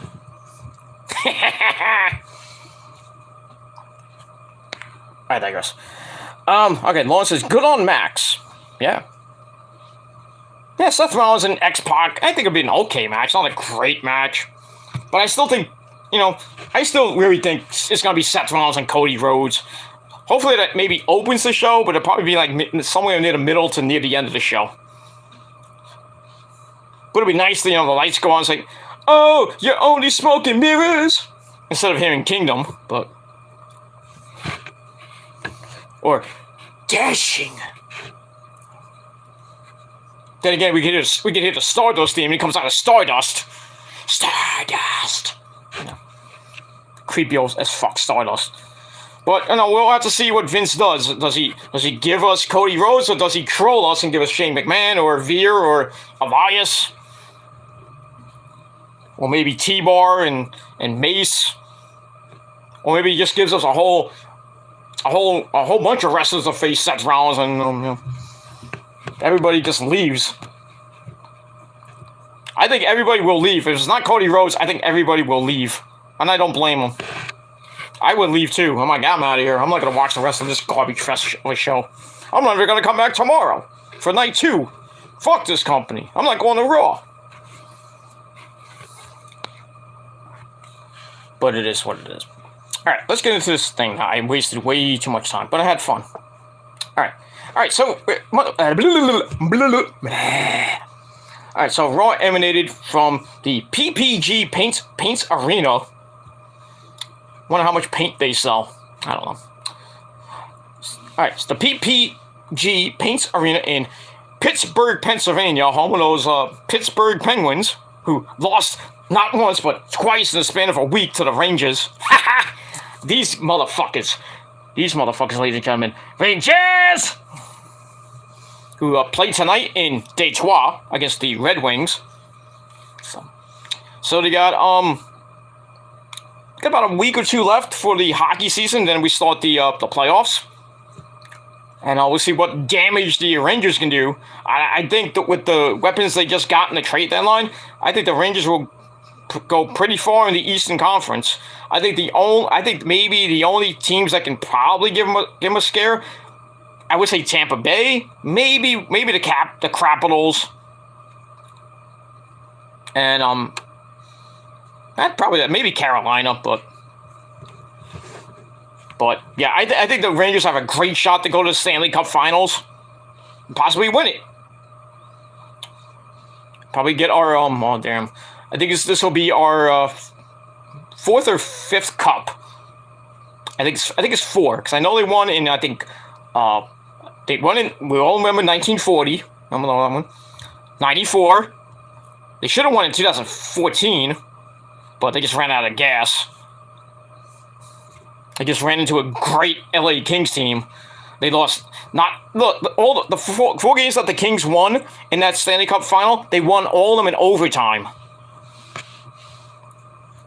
And the Rangers only won game. I think they won game number. I think it was game 3 or 4 at the Garden. Then they went back to LA and they lost that game in overtime. And then freaking LA Kings won the Stanley Cup. And everybody in New York were sad. Freaking Henrik Lundqvist was like in God mode, except for that series. I mean, he was still standing on his head, but he wasn't playing in God mode. He was playing in semi-God mode. If he was playing in God mode, I guarantee the Rangers would be the Stanley Cup champions in 2014. But yeah, and they were doing pretty good last year too. They just ran out of gas near the end and didn't make the They made the playoffs and then lost to Carolina in 4 fucking games. Oosh. They got swept by the fucking Hurricanes. That is just unheard of. But they got a great team this year. And they got some good players. I think they can go pretty deep in the playoffs. Depending on what Igor Shesterkin does. I mean, he's not like a Van Beesbrook or Mike Richter or even a Henrik Lundqvist, but he's pretty damn good behind the pipes. But not great, but it is what it is. But the Rangers had a pretty good defensemen, pretty good players like Zibanejad, Captain Kreider, Kreider Man as we call him. Kreider Man, score goals when he can. Something like that. Lafreniere, they got Reeves and Miller. I mean, so many other great players on their team. I mean, this might be the year. This might be if they get to the Stanley Cup Finals. This could be the year that the Rangers get back that cup that they haven't got since 1994. 28 years without a cup. It's getting to that point where it's becoming, 54 years without a cup. It's getting there once again. And everybody's like, 1994, you can't get a cup no more. Hey, Islander fans, when was the last time you won a cup? Oh, that's right, 1982. And you haven't won in that goddamn new stadium. Every time the Islanders play in the new mausoleum, they lose. Wasn't it better to stay in the Barclays Center? Yeah, but the Islanders suck. The Devils suck even more. But it is what it is. I think the Rangers have a great shot to win the Stanley Cup this year. And in basketball, with the Knicks, who cares about the Knicks? Even though they won 4 in a row, whoop, you goddamn do. It's too late. You're barely in the playoff race. Brooklyn Nets, I think, are somewhere in the top 8, but nobody cares. I don't think they're going anywhere in the playoffs. I don't even know who's going to win the NBA playoffs this year. Probably be the Phoenix Suns, I think.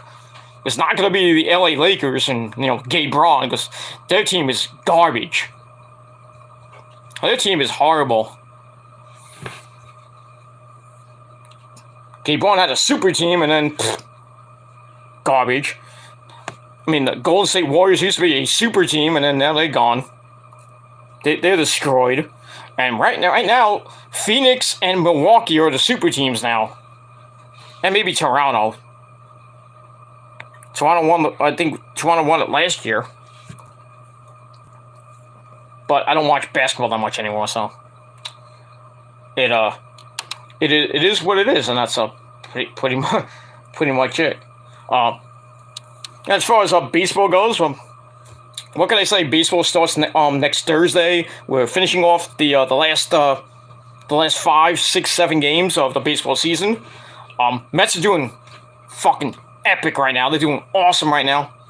Not like you, Mike. You said my name. You said I'm awesome. But I was talking about the Mets. Oh yeah, they're awesome too, but not as awesome as me. Can you? Yeah, I saw you play softball once. Yeah, I hit a ball over the freaking fence one time. It was awesome. Yeah, were you playing with Psycho Sid? Sid Vicious? Because we all know Psycho Sid Vicious is like the godfather of softball and of wrestling. You know what I mean? Yeah, I hit a fastball off him, and it went freaking over the wall, and he got pissed. He tried to put me through a freaking, he probably tried to put me through the mound, with a power bomb, but I reversed it and I put him through a freaking table. Okay. Okay there, Mike. Did you ask God about that hardcore match we talked about last night? Yeah, I got a hardcore match with Abdul Little Butcher. Oh, really? Interesting. Is it gonna be ultra violent? Nah, it's just gonna be like an exploding barbed wire match. What are you gonna do? I mean, I tried to ask for a flaming barbed wire, cage match, but God said, "Thou shalt not have it." He doesn't think I'm awesome. How could God think you're not awesome? I don't understand that. I don't know, Gilmore. I don't know. I mean, he thinks there's other people that are more awesome than him. This guy named Jesus Christ and something like that. And he thinks he's awesome. Well, Jesus Christ is awesome, dude. He has the same birthday as me and another guy that Lemmy. Look out with your coke out. That guy. You know him. You know Lemmy. You know Lemmy, Mike. You know Lemmy. Yeah, I hung out with him a couple times at the bar. Just wouldn't shut up and stop stop drinking Jack and Coke. You know, he's like, he has this thing on his face and it just looks hideous. Yeah, just creeps me out there, Gilmore. What are you talking about? He has the greatest wart in the history of rock and roll. You know, right, Lemmy? Right, Lemmy? You have the greatest wart in the history of heavy metal, right? Oh, that's right. That's right, man. I'm Lemmy Kilmister from Motorhead. We play rock and roll with our cock out. East Speeds, I got a wart in my face. All right. You know. You don't like it, Mike Awesome? You kiss my ass. I'm gonna go have a Jack and Coke. Get me one there, Lemmy. Get me about 5 Jack and Cokes, you know. Tell the bartender to send it over. You know, we're gonna have a party. We need a whole ton of Jack and Cokes. You know, just line it up. We're all gonna get drunk right now. Send it over there, Lemmy. Just remember it's on your tab. All right. Okay. Have fun, Lemmy. Tell Randy Rhodes I said hello. And Dimebag too, don't forget. Yeah. Oh, here's Dimebag. Oh, here's Vinnie Paul too. Hey, Vinnie, guys, come in here. You know, what do you gotta say your fans? Vinnie, you can go up first if you want. Oh, it's Vinnie Paul. Get you, Paul. Exactly. What do you gotta say, Dimebag? What do you gotta say to your great fans? Rock on, dude. Rock on. Get you, Paul. Whee! Okay. Easy. Take those high-pitched harmonic squeals and hang out with Randy Rhodes, okay? You know, I can't wait for that album to come out, dude. You and Randy. You know, and Vinny on drums, and the God himself, well, not God himself, not that God, but you know, Rodney James Dio on freaking lead vocals. That would be the greatest supergroup in heaven. Good Lord. Singing Rainbow in the Dark or something like that, or you know, Holy Diver. Yeah. Or you're just a rainbow in the dark. Yeah. Or it's always a mystery. Yeah. All those great hits from back in the day. You know.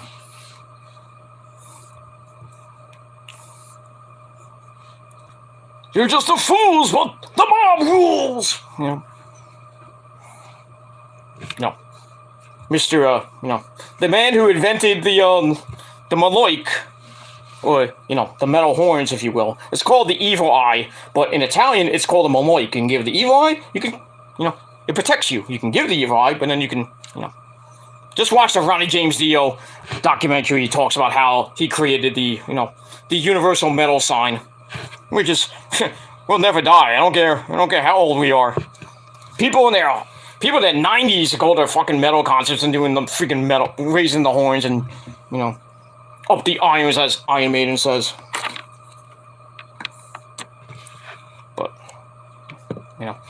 But Ronnie James Dio will go down in history as the man who created this. The Evil Eye, the Maloik. But we call it the Devil Horns. You can call it whatever you want. But he's the originator. He's the creator of the Devil Horns. Even though there was like a really bad rumor that Gene Simmons invented everything. Gene Simmons goes on like an interview, like, I invented the horns and the evil horns. I'm like, no, you didn't. You were doing this back in the 70s, you fucking idiot.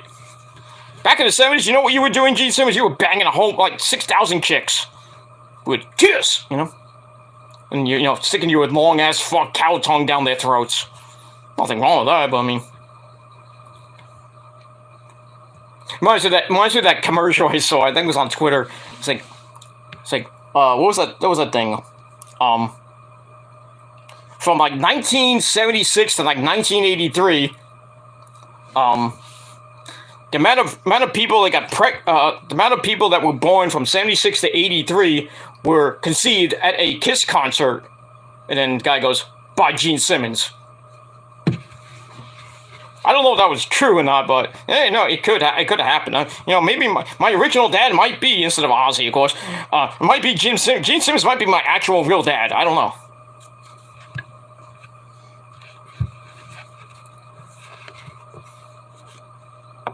I could have been conceived at a Kiss concert. I don't know. Who's my dad? It's crazy. Crazy shit. I could have been, you know, I could be Gene Simmons' long lost freaking son, or one of his many sons and daughters. Who knows? But Gene Simmons is one crazy son of a bitch. It is what it is. You better watch out, cause I'm a war machine. Unholy! Okay. We're not gonna sing all day. We'll move on. Alright, let's see here. Alright, Max Lethal says, yay, Mighty Ducks. Quack, quack. Yeah. No, they're not the Mighty Ducks from, you know, the movies, but, you know. Quack, quack, quack, quack, quack, quack. No, we don't have Emilio Estevez and Goldberg in you know, as the goalie. Crazy.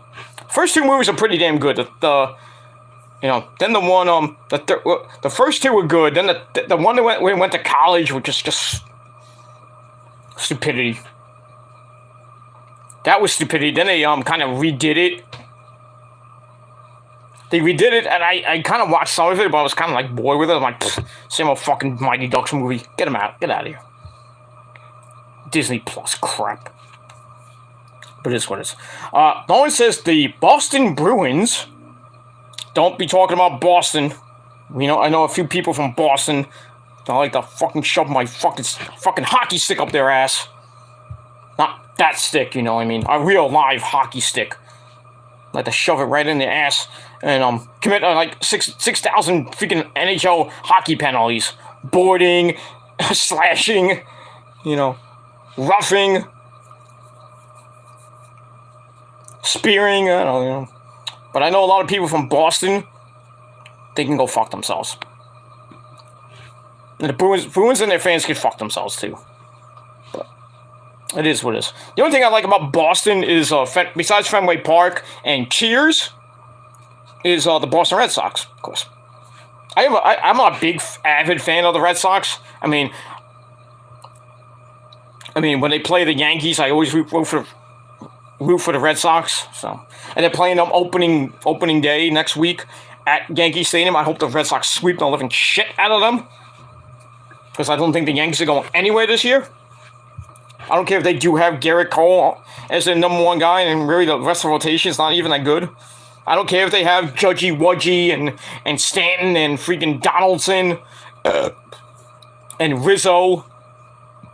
I don't give a shit. Their lineup is still pretty damn good. They're all steroid users. And I guarantee the Yankees get off to a really bad start. Baboon is going to go bye-bye, and Brian Cashman is going to go along with him. And then Hal Steinbrenner is gonna, you know, everybody's gonna say, hey, Hal Steinbrenner, why don't you just sell the goddamn team? I'm telling you, the Yankees are starting to become the New York Mets. Remember how bad all the Met fans wanted to get rid of the Will Puns or the coupons? Because they weren't getting any good players. They finally got rid of the coupons, like, a year ago. Now we got Uncle Stevie, Thanos himself. I still think they're going to make one more deal before next week. And if not, they're going to make something at the trade deadline. A big trade. I still don't even know where Conforto is going. He still doesn't have a team, and we're like, what, a week away from the actual start of the season, and Michael Conforto doesn't have a team to play for. Who's going to sign the guy? Huh? Why don't you go to the Yankees and suck ass there? Why not? Why not? You probably won't play because who's going to be the DH? Who's going to play right field? Judge? You're going to be in a competition with Judge and maybe Stanton? Where are you going to play? Why don't you just go to the minor leagues? Hey, why don't you play for the Cyclones? We'll take you. Go back to where it all began. On the Brooklyn Cyclones, with Alvarez and Beatty. I can't wait for that. I can't wait for the Brooklyn Cyclones game a week from Tuesday. April the 12th, I will be in Coney Island. rooting on the Cyclones as they have a 6-game series against the Jersey City Blue Claws, or whatever who it is. It's the Phillies.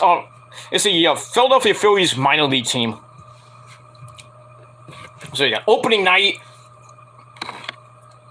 April the 12th on Tuesday, which is Taco Tuesday night. So $2 tacos. I don't eat tacos, but you know, if I was like, you know, wanted a taco, yeah, it's $2, you know, $2 tacos. Go ahead, go get some tacos. Yeah, tickets are pretty cheap, you know. Come on down. Come on down and grab a beer, you grab $2 tacos, you have fun, and maybe you'll see a Cyclones win. And then you can go to Luna Park and go on the Wonder Wheel and just have fun there. Yeah, because you know, Luna Park, you know, the amusement park is opening I think this weekend actually.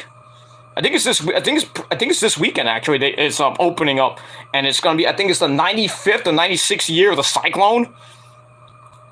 And the first, I think, 95 people get on the Cyclone for free, and they get an egg cream. Not that I drink it, that shit, but not that I'm gonna go like get there at 6-7 a.m. in the morning and be the first one there. I was like, hey, I'm gonna go on the Cyclone. I'm gonna get an egg cream for free. Why not? No, I'd rather have a milkshake. But I digress. But yeah, gonna be good going back to things that I want to be doing. I haven't done in like a long time since this fucking pandemic started. Wrestling on May 14th. We got the Cyclones on April 12th. Going to some Met games this season. It's gonna be a good time, and some concerts pretty soon too. Maybe go and see Rob Zombie at the end of July. But we'll move on. Alright, we got that. Alright, yeah, so, yeah, fuck the Boston Bruins. And that's it. Hey, somebody that I haven't seen in God knows how long. I haven't talked to them that much. A little bit on Facebook here and there, but we got the Iceman. The Iceman, Jeffrey Rose, you old bastard. What's up, Jeffrey? What's going on, Mr. Jeffrey Rose, the Iceman? Hanging out in Hartford, Connecticut, or wherever he lives in Connecticut. Hanging out watching the Yukon Women Huskies going into the Final Four. I got them in my bracket. I always do. And I always win, too. That's why I win a lot of money. Not the last couple of years when Yukon got to the Final Four and lost. Or they got to the championship game and lost. Lost a lot of, they didn't lose a lot of money, but lost some pretty sizable money. But they're in the Final Four this year, and hopefully they win the goddamn thing. The same thing, we got Duke and North Carolina in the Final Four. I hope Duke gets the living shit bit out of them.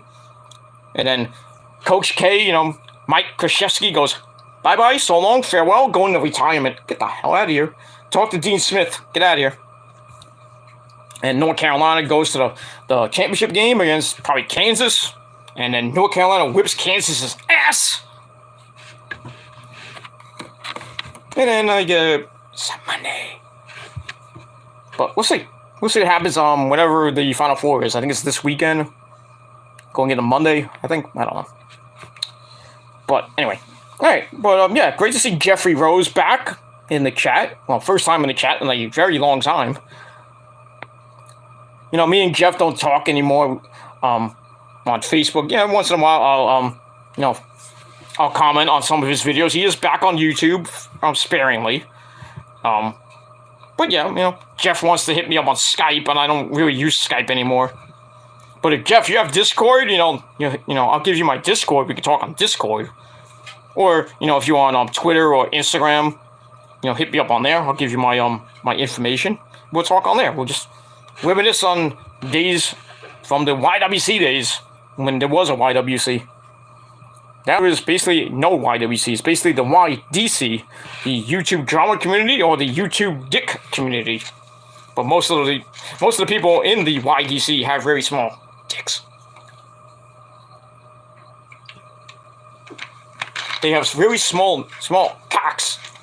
They can use Blue Chew to get their hard and everything. It still doesn't work. I don't need Blue Chew. I don't have that problem. I can satisfy all the ladies. But I digress. Alright, so big ups to Jeffrey Rose. That's it. Now he's pissing me off. So he says hello, then he says, Mets always fall apart. Well, the last few years they have, so I will kind of agree with you on that. The last 4 years, basically 3-4 years, they have fallen apart. 2019, 2019 they were doing so-so. They tried to make a run for the wild card and fell just short. 2020, that stupid strike year where they played 62 games. They didn't really do good, but they were going for the wild card and then they choked right near the end of September. And then, as we all know, faithfully last year, they were red hot to start. They came out blazing. They were in first place for like 113 days, I think it was. And then right around the All-Star break, they faced the Pirates, and then they got destroyed by the Pirates. And then after the All-Star game, down the hill they went. They lost first place, and by the middle of August, the Braves caught up to them. Then they won. Braves won the NL East, and the Mets went from first place to third place, right behind the I think the Phillies. So it's a shame, man. They started off red hot, and then they took the pedal off the foot off the gas. DeGrom got hurt. He was out for like most of the season. Freaking Syndergaard, that traitor, didn't even pitch at all, except for like one inning where at the last game of the season, it really didn't count. Nobody cared about that. Now he's on the Angels, and I hope he blows his arm out, but fuck him. And then Taijuan Walker was red hot in the first half, stunk in the second half. Same thing with Stroman, that fucking idiot. That piece of shit. Started off red hot, and then he fell down the toilet. And then our fifth starter was a mess. Peterson was up and down. Then he got hurt. He had Tommy John surgery. He was out for the entire season. Now he comes back, still pitching like shit. So I don't know if he's going to be in the minors or he's going to be in the bullpen. I think he's going to be in the bullpen. Then they got Cookie Carrasco. He stunk up the joint. Wait, I think he's pitching tonight. He's pitching tonight, so you can expect a loss tonight. Sad. And they're saying that Cookie Carrasco is going to be the number 5 starter. So you can every 5th day you can probably expect a Met loss. So I hate that guy. I never liked that pickup. Get him out of here. I'd rather have Tyler McGill with the number 5 guy. He is just amazing. But then again, you don't have a left-handed starter, which the Mets kind of really need, but I'd rather go with what I got, You got a great top 3. The GOAT, Scherzer, Bassett, who pitched a great game last night. Whew. They beat the shit out of the Marlins last night, 10-0. Lindor is red hot this spring. Can he keep it up, for the rest of the season and not go into the season and just stink? 4 home runs this spring. And then by the time April 7th comes, he goes 0 for 4. In the first month of the season, he's batting 195. That's what happens when you start off the spring red hot and you don't really bring that into the season. Even Alonso's not even doing that great, but Alonso is, Alonso, so the polar bear. I can expect a big year from Alonso, hopefully. I would say 20, maybe 30, 35 home runs this year. That'd be nice. Marte's doing pretty damn good. He's starting. He's running the bases. He got a stolen base last night. I'm a little bit cautious about him because, he had an injury with his knee, I think. So I'm a little bit cautious of Marte. But it looks like the outfield is going to be Kana, Marte in center, and then Nimmo in right. Not a great outfield. But the infield's not that better, but you got Alonso at first. You're going to have Escobar at second. Or at third base. Well, probably be second or third base. No, take that back. McNeil at second. The squirrel, of course. And then Lindor at short, and then either J.D. Davis or Escobar at third. I'd rather have Escobar. Fuck J.D. Davis. And then at catcher, really, you don't have a great catcher in James McCann, or as I call him, James McCan't, because he can't hit. Got a smoking hot wife, but he can't hit. I'd rather have Tomas Nido, who's having a pretty damn good spring, instead of James McCann. Get rid of him. Just give me a backstop. Give me a catcher's backstop of Tomas Nido and Francisco Alvarez from the Cyclones. Give me that. And then you have Pat Mazeika in the minors just waiting to come up. Every so often, Mr. Fielder's Choice wins the game. I can't believe that happened during last season. An unknown guy comes up, hits like 2 scribblers down the line, and somehow the Mets win the game. Not once, but twice. Who knew? But yeah, I'd rather have Alvarez as catcher or Nido than James McCann. Fuck that guy. But we'll move on. But yeah, hopefully the Mets won't fall apart this year, because I think they have a great rotation, probably the best 1, 2, 3 in the league, in the entire league. They got the best. I think they're number 1 in the entire baseball, in the top 10. They're number 1 in the pitching. So we'll see. We'll see what happens. It's going to be a dogfight in the NL East with the Braves, of course. They got a whole bunch of players, and the Phillies as well. So, but hopefully the Mets can contend for the NL East, or contend for those, not 1, not 2, but 3 wild cards, because there's 12 teams in the playoffs this year.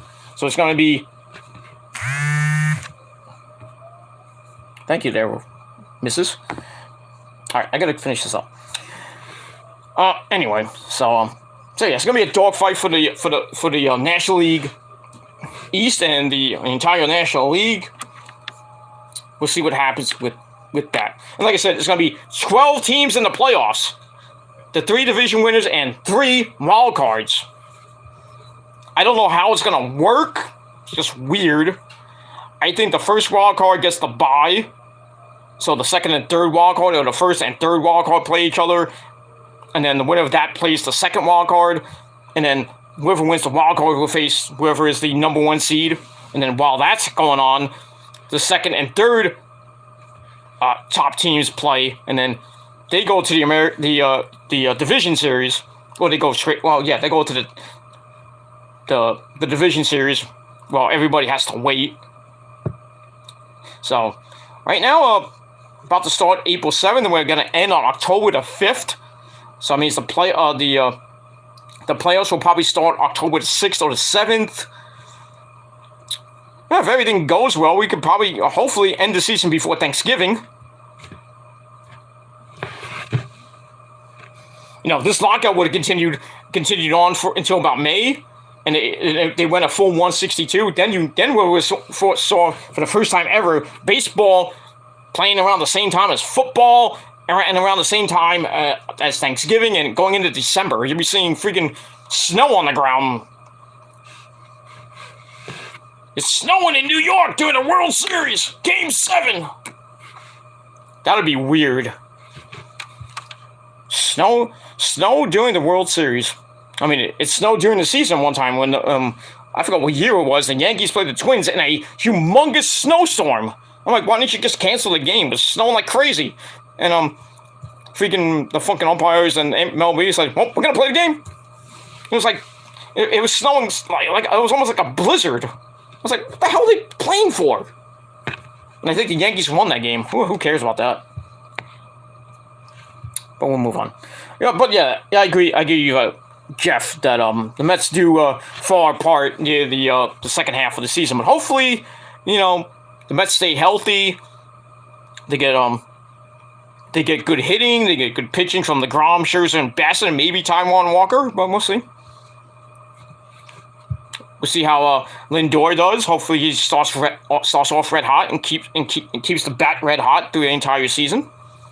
And just stay healthy, because I don't think if we get one injury, it was DeGrom or Scherzer or maybe Bassett.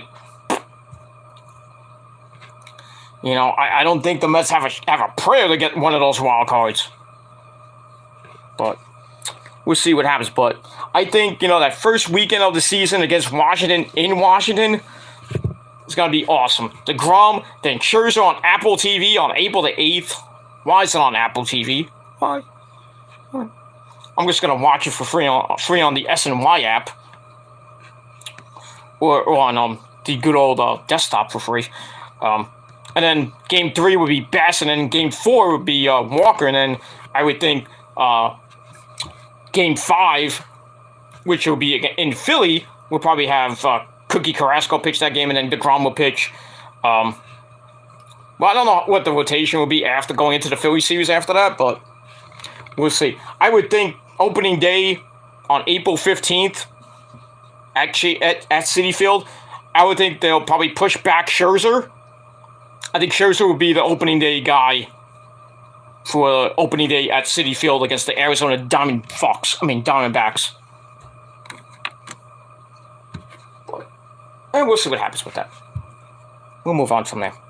But I think it's going to be a good year for the Mets. I think a really good year. Hopefully. Hope it doesn't start off red hot like last year. We're up by like 5-8 games by the All-Star break, and then everybody's like, oh boy, you know what's going to happen. I just think they need to step on the gas starting April 7th and just cruise going into wire to wire. Win the NL East, and they just do humongous damage in the playoffs. All we really got to worry about is Atlanta, maybe Philly, and possibly the Dodgers, and that's it. That's pretty much it. All right, but thank you, Jeffrey, for coming in. Right, Lauren says, hiya to Mikey. Hi, Lauren, how you doing? Okay, got that. Nick says, go Mets. Of course. Fuck the Yankees. Or as the Iron Sheik says, fuck the Yankees. Fuck them in the ass and make them humble. Baba. No. Move on for them. Alright, Max has left. He says, talk to you later, Pete. Well, thank you for coming in, Max. Hope you have a great rest of your Wednesday. We're about an hour and 15 minutes away from Dynamite. So we're getting ready for that. But we're going to end up shopping a little bit. Prince Idol says, I killed the YWC. No, it was that clown who showed his tiny little cock back in 2012. That was the end of the YWC, and it has never and will ever recover from that. 10 years of just 10 years of horrible. It's just been horrible for 10 goddamn years. Thanks to that clown, who's now hopefully gone. And there goes the missus. Alright, let's get to this thing. Let's finish up. Alright, move on. Alright, let's quickly run through Raw, and then I'm gonna get out of here because I think the missus wants to watch her today. So we'll move on. Alright. So Monday Night Raw emanated from Pittsburgh, Pennsylvania, and our commentary team, Jimmy Smith, Corey Slade, Byron Saxton, and surprisingly on commentary, a 4-man commentary team we had from SmackDown, the legend, well, not the so-called legend himself, Mitchell Cole. Alright, so this is the Raw before WrestleMania. Nothing great. This episode was kind of boring as fuck. It's also with Brock Lesnar coming out. And, comes out, getting a good ovation. Blah, blah, blah. We see what happened, on SmackDown last week and up till now, from MSG up till now, up to what happened last week, where he just destroyed Roman's, locker room in Brooklyn. So he comes out and says, well, Paul's been my mouthpiece for 20 plus years, so I'm going to do it anyway. Welcome to Monday Night Raw! And it was like, yay! And he's like, that felt pretty good. That felt good, but I know it sucked. Well, don't do it anymore. Just do that for a cheap pop there, Brock. It's not like how Vince does, and he gets the pop because he knows how to do it. Welcome to Monday Night! Well, if I ever did it, welcome to 3 hours of snore! It's like, ladies and gentlemen, welcome to your 3 hours of insomnia. So if you want to cure your insomnia, welcome to Monday Night Raw. I hope you enjoyed the ride. But anyway, all right. So Brock goes on this big long spiel talking about Roman's like we're gonna go back. We're gonna go down memory lane. We're gonna take a trip down Suplex City. Then I'm gonna show you the Beast of Broadway, some shit like that. Then he says we're gonna go to the carnival. We're gonna go take a ride on the F5, and nobody survives that. And then the fans like what? And he's like, hey, you can play along. Steve Austin's gonna be at WrestleMania, but he couldn't beat me. I'm an ass kicker like him, but he's an ass kicker like me. But I already beat him. He did too. He beat his ass way back when. I don't even think they never had a match. I just remember Brock has beaten the shit out of him. And what if of wrestling, or what if Stone Cold and Brock ever had a match? I think Brock will just annihilate him. Blah blah blah blah blah blah blah. Yeah, so they're gonna go to the carnival, and then after that they're gonna go to a wedding. Then he says, "I'm gonna take full custody of the unified title." I mean, what are you gonna do? You're gonna have the belts and have simulated sex with the belts, and you're gonna jack off on it like Ty Conti and Sammy Guevara did? Oops, did I say that out loud? I'm sorry. Sucks to be you, Sammy. By the way, he did a vlog talking about that. If you see Sammy Guevara's vlog yesterday, it was yesterday, they kind of explain and they talk about it a little bit on the vlog. Perverts. They try to emulate, Brad Maddox and Paige, and then, but, at least Sammy Guevara is 100 times hotter than, Brad Maddox, but, and Paige, I think, is, Paige and Ty Conti, have a little bit of competition, but,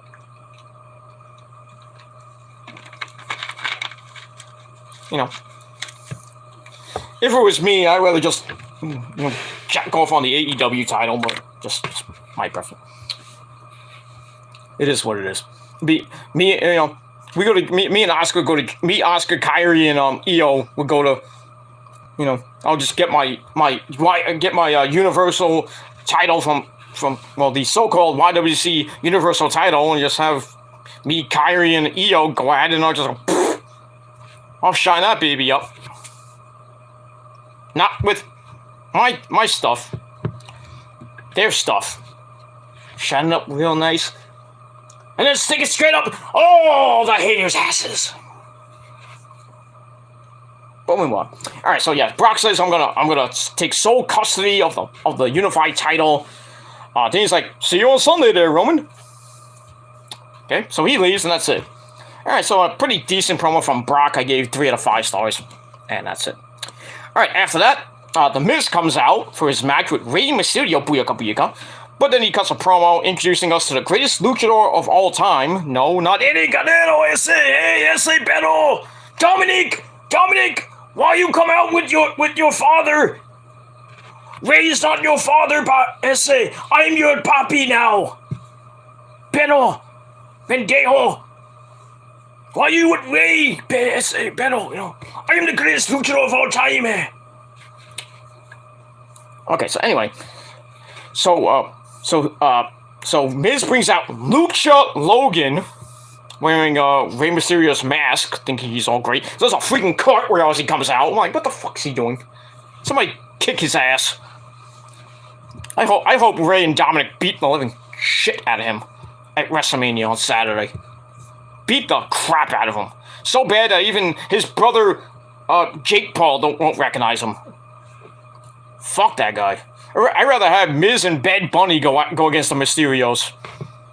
At least Bad Bunny is more credible and more relevant than Logan Paul. But that's just my idea. That's my opinion. Anyway, so they come out, and Miz explains how horrible it was to take Rey's mask. And he says, well, it'll be great to have me and Logan Paul wearing Rey Mysterio's mask, at WrestleMania, blah, blah, blah. Alright, so the Mysterios come out. Dominic goes right after the Miz, starts beating the living shit out of him, and Rey's like, hey, S.A., stop it, S.A., calm down, S.A., calm down. And Dominic's like, fuck you, Dad.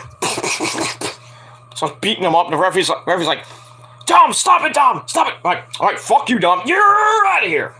kicks Dominic out. Dominic's like, what'd I do? What'd I do? So Miz has an advantage. He has Logan Paul by himself. Didn't really matter because match starts and Ray beats the living crap out of him. Feels like a freaking squash match for Ray. He beats him in almost 5.5 minutes. As Miz tries for a slingshot powerbomb, which Ray counts into a sunset flip. 1, 2, 3. Even though Miz's shoulder was up. Oh, somebody missed that. Stupid referee. Alright, so Ray gets the win. Match I gave 2 out of 5 stars. And then afterwards, Dominic comes back. He was probably, he went to the back, had a drink. Probably got some water. Maybe was talking to Eddie. Dominic, why you drinking that water, Issy? We drink tequila here. Pero, So, yeah, Dominic was probably drinking some water, talking to Vince in the back or something. I don't know what he was doing. But he comes back and beats up Logan Paul, takes the mask back, and then gives it to his dad. Ray takes off the mask he was wearing during the match, and he puts the original mask on. He beats up the Miz. They hit the double 619. Then they hit then they hit frog splashes. Dominic hits his. That's right, Dominic. You do the frog splashes that your papi told you how to do. That's me. I'm your papi. And then Ray, not to be outdone, he's like, I'm gonna go up top and say I'm gonna do it like my idol Eddie Guerrero. Does it, And Eddie's like, stop doing that, essay. But I digress. Anyway, so he does that. They beat up Miz, and then Logan Paul just basically looks on and just does nothing. He's like, oh no, I'm not gonna get in the ring. I'm not gonna get my ass kicked. I'm gonna let my tag team partner get my ass kicked. Pussy. But that's it. So we get that. So we'll see what happens this Saturday with the Mysterios and Logan Paul and the Miz. I don't really give 2 shits about the match. Who gives 2 shits? But Logan Paul is training, and he's going to be doing some high-flying off-the-top rope moves. Whoop-de-damn-do. Alright, we get that. Alright, after that, we get another vignette of Veer Mahan, where we still find out that he's going to be on Raw Monday night. Or is he? Is he actually going to be coming on Raw? Not like that, but maybe he won't debut on Raw. Maybe he'll debut at WrestleMania and face Seth Rollins. Knowing how Vince's senile 76-year-old mind works, he's going to troll us all. Not give us Cody Rhodes. He'll give us either Shane McMahon, or give us Veer or Elias, or maybe Titus O'Neil. Or maybe Akira Tozawa. Who knows? Nobody cares. And we get that. Alright, then we go to that segment from early in the day, which we saw on the WWE Twitter page and their YouTube page too, where Seth Rollins goes to WWE headquarters, goes in Vince McMahon's office at 7 o'clock in the morning, even though it's supposed to be there at 9. So he gets there like 6:57 in the morning, and he talks to the receptionist. It's like, I'm here to see Mr. McMahon. And then the receptionist's like, oh, he'll be with you in a minute. 2 hours later, he's like, God damn, I should have came at 8 o'clock. I mean, really, who opens a freaking business at like 7 o'clock in the morning? Especially not WWE headquarters. I don't know, but I wouldn't want, if I was working at WWE headquarters, I'm not working at 7 o'clock in the morning. I don't care if my boss is Vince Kennedy McMahon. I'm going to come in at 11 o'clock. No, you come in at 9 o'clock. Or you're fired. Hey, can I at least get off at 2 o'clock? Vince, can I get off at 2 o'clock? You get off when I tell you to get off. Okay. Can I get off on Stephanie? What? What did you say? Oh, sorry, Hunter. Sorry, Hunter. Hi, Steph. But anyway, so yes, Seth Rollins gets in. He finally talks to Vince. He's like, Vincent McMahon, Kenny McMahon. It's like, all right, let's cut to the chase. Am I gonna get fired? Am I gonna get suspended? Am I gonna be banned from Raw? Stuff like that. And He puts his feet on the table, and then Vince is like, "Get your feet off the table." So they cut to the chase, and it's like Seth starts saying, I want my WrestleMania match. I'm sorry for what I did on Raw the other week, blah, blah, blah. And then Vince is like, well, all you had to do was just ask me for a match at WrestleMania. You didn't have to go through all these hoops. And Seth's like, I just had to do all that? I just had to come to you and ask for a match? And Vince's like, yeah, I'm Vince and Kennedy McMahon. So if I'm Seth Rollins, I'm like, don't! Idiot! Why did I do that? So blah, blah, blah. And then Vince is like, I can't have a WrestleMania without Seth freaking Rollins. I mean, I could, but, blah, blah, blah. So, long story short, Vince says that Seth Rollins is going to WrestleMania. So Seth's like, I'm going to WrestleMania. I'm going to WrestleMania. Is this a trick? Is this a trick? Is this a trick? Wait a minute. Yeah, I'm going to WrestleMania. Wait, who's my opponent? So Vince is like, well, you're going to be in your own main event, and I'm gonna pick your opponent of my choosing. So, there you go. So it could be Cody, it could be Veer, it could be Mahatma Gandhi, I don't know who it could be. It could be Rosa, I don't know. But it is what it is. So Rollins is all happy, he's dancing on the table, and Vince is like, you get off my goddamn table, you son of a bitch. And then, Vince, Seth's talking to the freaking dinosaur on the wall that has, a dent in it or something like that. I'm going to WrestleMania! Yay, yay, yay! I'm like, calm down, dude. You're going to WrestleMania, you're probably not going to be facing Cody Rhodes. You'll be facing Shane McMahon. Who knows? Alright, so we get all that. So, I gave that 3 to 5 stars. Alright. Then we go back to the arena with our squash match of the night, which lasted 45 goddamn seconds. We got the Big Black Diesel Omos taking on War Machine, Eric and Ivar. And Omos wins by countout because he clotheslined Eric, knocked him completely out of the ring. A simple freaking clothesline. And Omos wins because Ivar didn't even get in the ring. So yeah, Omos wins, match gave a big fat 0. And then afterwards, Omos kicks Ivar's ass. And then Kevin Patrick's, sucks to be him, comes in and is like, well, who do you want to fight? You got your WrestleMania match, who do you think is worthy to fight you? And Omos like, nobody is ready to face me. Then Kevin Patrick's like, well, who do you respect? Right? And then we hear the music of the almighty Bobby Lashley. He comes out, and they have a stare down. And Omos like, oh yeah, Bobby Lashley. This is gonna be good. So Omos shoves Lashley in the corner. He bounces off Omos, because Omos has not been knocked off his feet lately. He's undefeated. So Lashley shoves him away, knocks him down with a flying shoulders, and finally knocks him off his feet. Omos goes to the floor. He's pissed. And then they both point to the WrestleMania sign. So that match is now official for, I believe it's night 1 or night 2. But it is what it is. I think Omos is going to win because his push is supposed to go through WrestleMania. So thanks for coming there, Bobby Lashley. And that's it. Alright, so I gave that, I gave the match a dud. I gave the Bobby Lashley part 2.5 out of 5 stars. And we move on. Alright, then we go to the worst segment of the night. The 24/7 idiots. This segment was horrible. We go to the back, we see Reggie and Dana Brooke, they're talking, and Reggie's like, he's talking to Dana, and he's like, blah, blah, blah, what happened last week, it was a little bit out of control, blah, blah, blah, blah. Then, Reggie says, I think we should take our relationship to the next level. I'm like, oh no, I know what's coming. So, what does he do? He gets down on his goddamn knee, and proposes to Dana Brooke, and Dana Brooke, being a stupid idiot, says yes.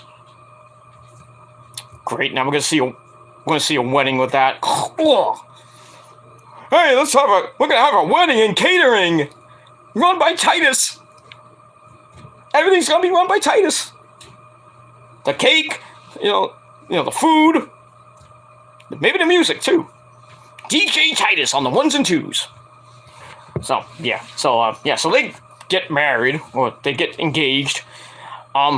And then Tamina comes in, tries to steal the 24/7 title from Dana Brooke. Reggie makes the save again, so Dana Brooke's still the 24/7 champion. Nobody cares. Then Reggie and Dana then leave, and then Akira Tozawa comes in. He has a suit on, and Tamina's like, "What the hell are you doing?" And then freaking Akira's like, "Well, I heard that Reggie was going to propose to Dana, so he gets down on one knee and he proposes to Tamina, and Tamina picks him up, and he's like, and Tamina, like Akira Tozawa's like all scared, he's about to piss in his pants and shit. He starts threatening to hit him. Then she's like, okay. He puts him down. He starts putting her hand out. And then Akira Tozawa puts the fucking ring on her finger. Couldn't even put it on at first. So he's like, starts licking the ring and he puts it on. I'm like, where's my goddamn book?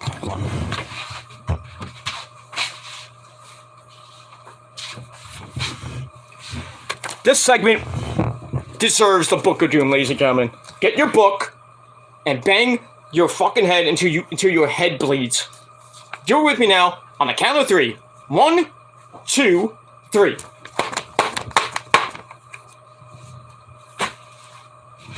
God damn this segment, this company fucking sucks. And then you see R-Truth's like, ooh. I got an idea. Yeah, here's an idea. Get rid of the goddamn 24/7 title. Fuck you guys. That's it. I gave that segment a dud. That's it. Alright, then we get to something better, which is Roman Reigns, our tribal chief. We must acknowledge him. He comes out with Paul Heyman and the Bloodline and, the Usos. He says, Pittsburgh, acknowledge me. So, they do that. Issa, the Demon Diva, gets wet in her panties and, she needs a new wardrobe. But it is what it is. He talks about, Lesnar beating him up and bloodying him, like at WrestleMania, like years ago. Blah blah blah. So that's what he did. He bloodied up Brock at Madison Square Garden. Basically like I'm gonna beat and smash Brock at WrestleMania. And then the fans are like, what? And then Roman's like, if you say what again, I'm gonna smash everyone in this arena. And I'm like, he'll do it too. Even the ladies. But that's it. So I gave that 3.5 out of 5 stars. Alright, after that we get the Carmella, Queen Zelina issues, even though they hugged last week. Alright, then we see them at a photo shoot. They remember taking out Shayna Baszler and Natalya. So they come in, Shayna says, just stay in your lane tonight in their 8-man tag team match, and then we're going to take your belts at WrestleMania. I'm like, shut the fuck up. You're not. So, that's that. So I gave that 2 out of 5 stars. Alright, then we find out the Steiner brothers are going to the Hall of Fame. I already reported that weeks ago. A little bit late there, WWE. It is what it is. Alright, after that we get to the 8-woman tags. We got Boys time. It's Boys Glow time, Nick. Boys Glow time. Sasha Banks, Naomi, Liv Morgan, and Rhea Ripley take on Queen Zelina, Carmella, Shayna Baszler, and Natalya. I personally didn't give 2 craps about this match. This match sucked. The faces win after Sasha hits the backstabber, and then Rhea Ripley hits Riptide on Zelina Vega. 1, 2, 3. Nobody gives 2 shits, and then Corey Graves, is checking on his fiancée, Carmella, again. Telling her, like, I got a big dick! Carmella's like, oh, I don't know, that's why I married you. Even though you have a very small one. But it is what it is. This match sucked, and I give it 1.5 out of 5 stars. That's it. Alright, after that, we get a look back at Kevin Owens' Steve Austin impression from last week. Then we get a video on Stone Cold, set to Bar with the Bar, the Bang, the Bang, by Kid Rock. So, yeah. Nice to see that in 2022. When did that fucking song come out? 98? 99? 2000, somewhere around there? Yeah, great to see an old school classic like Bar with the Bar in 2022. Why not? How about Steve Austin comes out to that song instead of, the glass breaking? Or maybe he comes out to the 3rd version of his theme song. Which is better off than the original theme song. That's just my opinion. All right, so that leads to Kevin Owens. Talk about his Kevin Owens show with Steve Austin, the main event, night one. He talks about how Austin is here to have one more talk about the old days instead of a fight, because it's been 19 years since Austin had a match. It was at WrestleMania, what, no, 18? No, what was that? That was, okay, it's 19 years ago, so that's 2003, which is, I think it was WrestleMania 18 or 19. Anyway, so he says we'll have a beer together at WrestleMania, even though I hate beer. 19, thank you, Nick.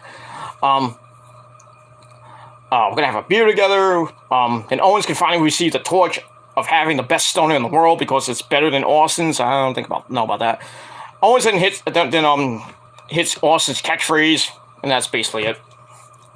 So not a bad promo from KO. I still think he's gonna get his butt whipped to end the show, and it's gonna end with Stone Cold Steve Austin hitting a stunner or two or three, then drinking a whole ton of beer.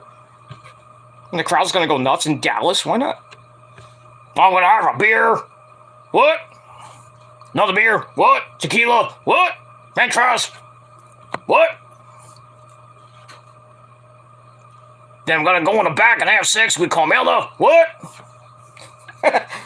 Probably. Then I'm gonna stun Corey Graves? What? Then I'm gonna stun Michael Cole? What?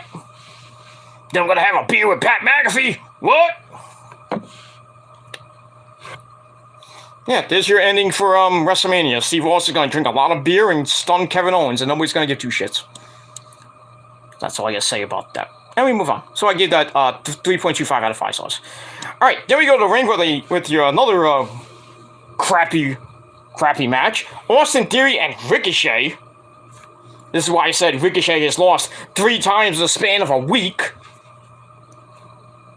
So, Austin Theory beats Ricochet with the ATL in a minute 44. Match I gave a dud. It's horrible.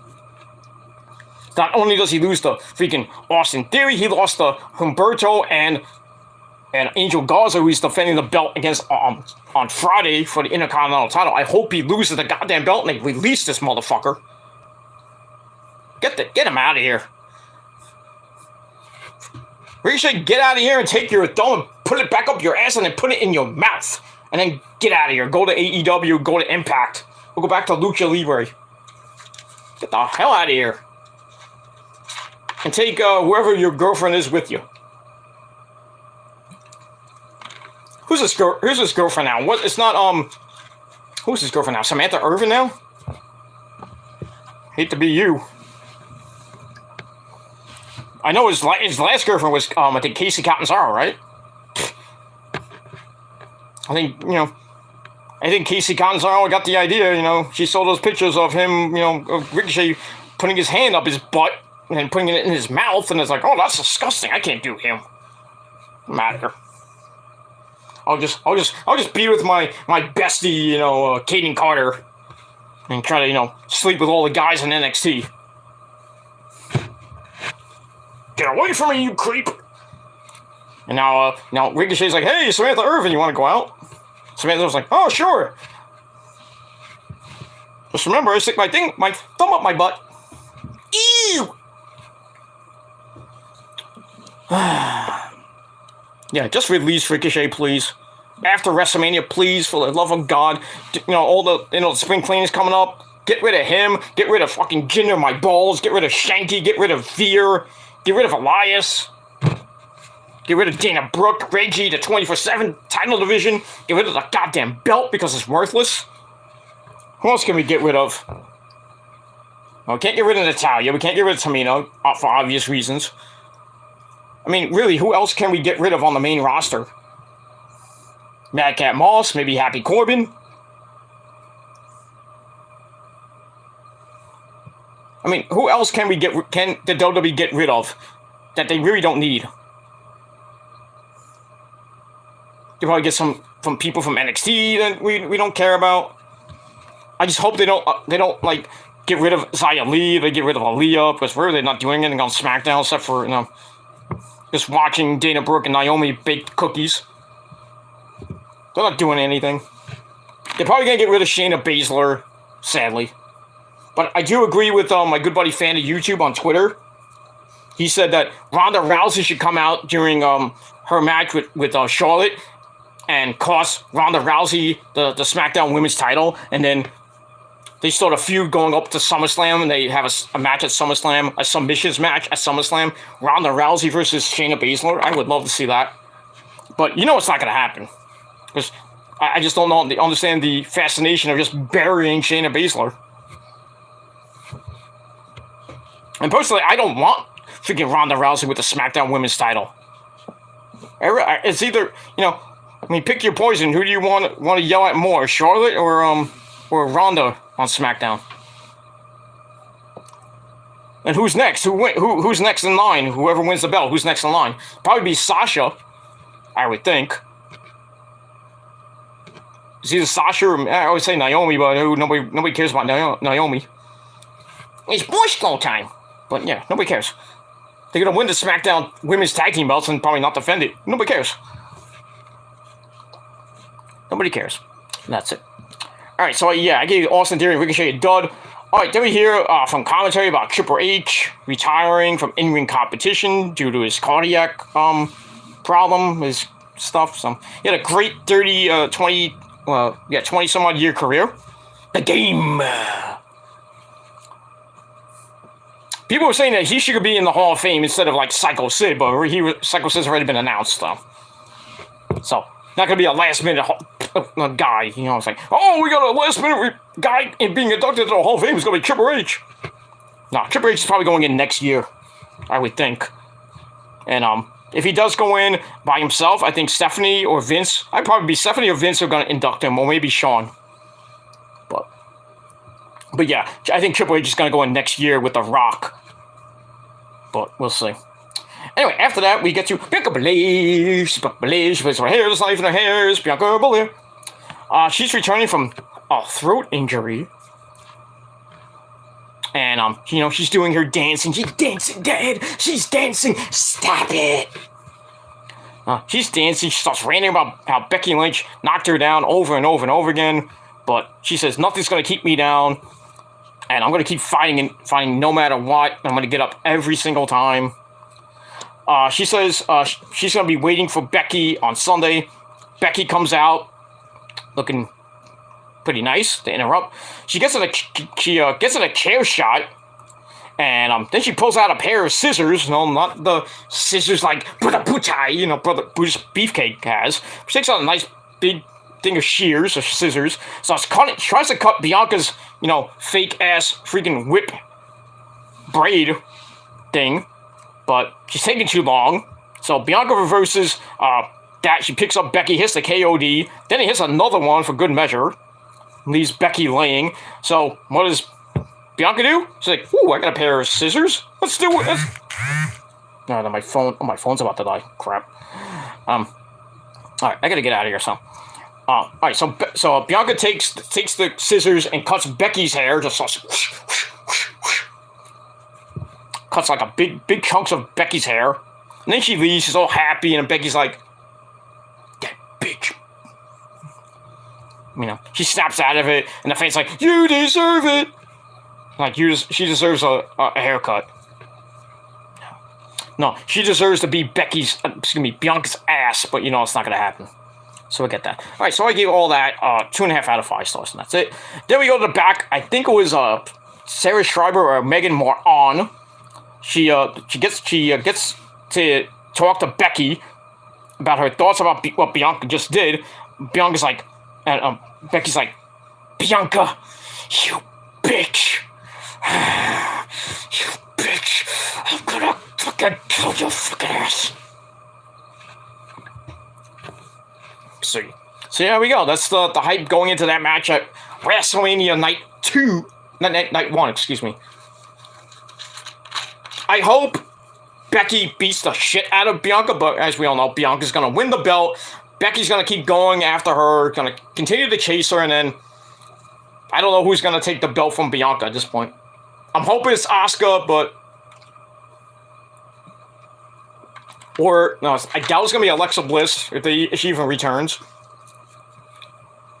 Bayley's supposed to come back after after WrestleMania, so I don't think it's gonna be Bayley unless Well, Bailey, we don't. Bailey's doesn't even have a roster, right? I know. I think. I know Asuka and Lacey Evans were drafted to Raw. I think Bailey was drafted to SmackDown. I think, or she was a free agent. I think all three are free agents. So why not put Bailey on Raw? Let her go after Bianca. Kind of relive that feud that should have happened on SmackDown. And then have Bailey win the Raw Women's Championship, and then Asuka comes back, and then Asuka as a heel, not as a face, because she's not really that great as a face. She still looks great, but no. I'd rather see her as a heel, which she kind of was with Kyrie when they won the women's tag team belts. I'd rather have Asuka come back as a heel, beat the crap out of Bailey or Bianca, win the Raw Women's Championship for like a third or fourth time, and hold it for like 2 years. Until Becky decides to, say, hey, I want to fight Asuka in a match that we should have had 2 years ago. But it is what it is. Now we get that. So we'll see what happens with that. Alright, so I gave this segment 2.25 out of 5 stars. Alright, then we go to another waste of time match. Drew McIntyre in a handicap match with Happy Slappy Corbin and Mad Crap Moss. What a waste of time this was. Corbin wins with the Claymore tattoo on Riddick Moss. Freaking minute 45. So if you want to go to the bathroom, go ahead and do it.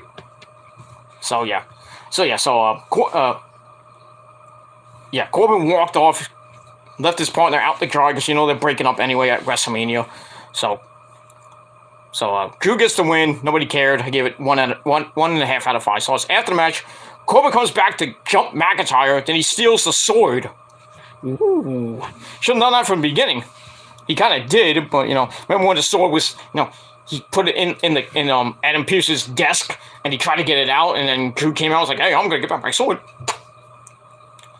Thinks he's a sword in the stone, or what do you call it? Thinks it's Excalibur. Like, oh, take it out.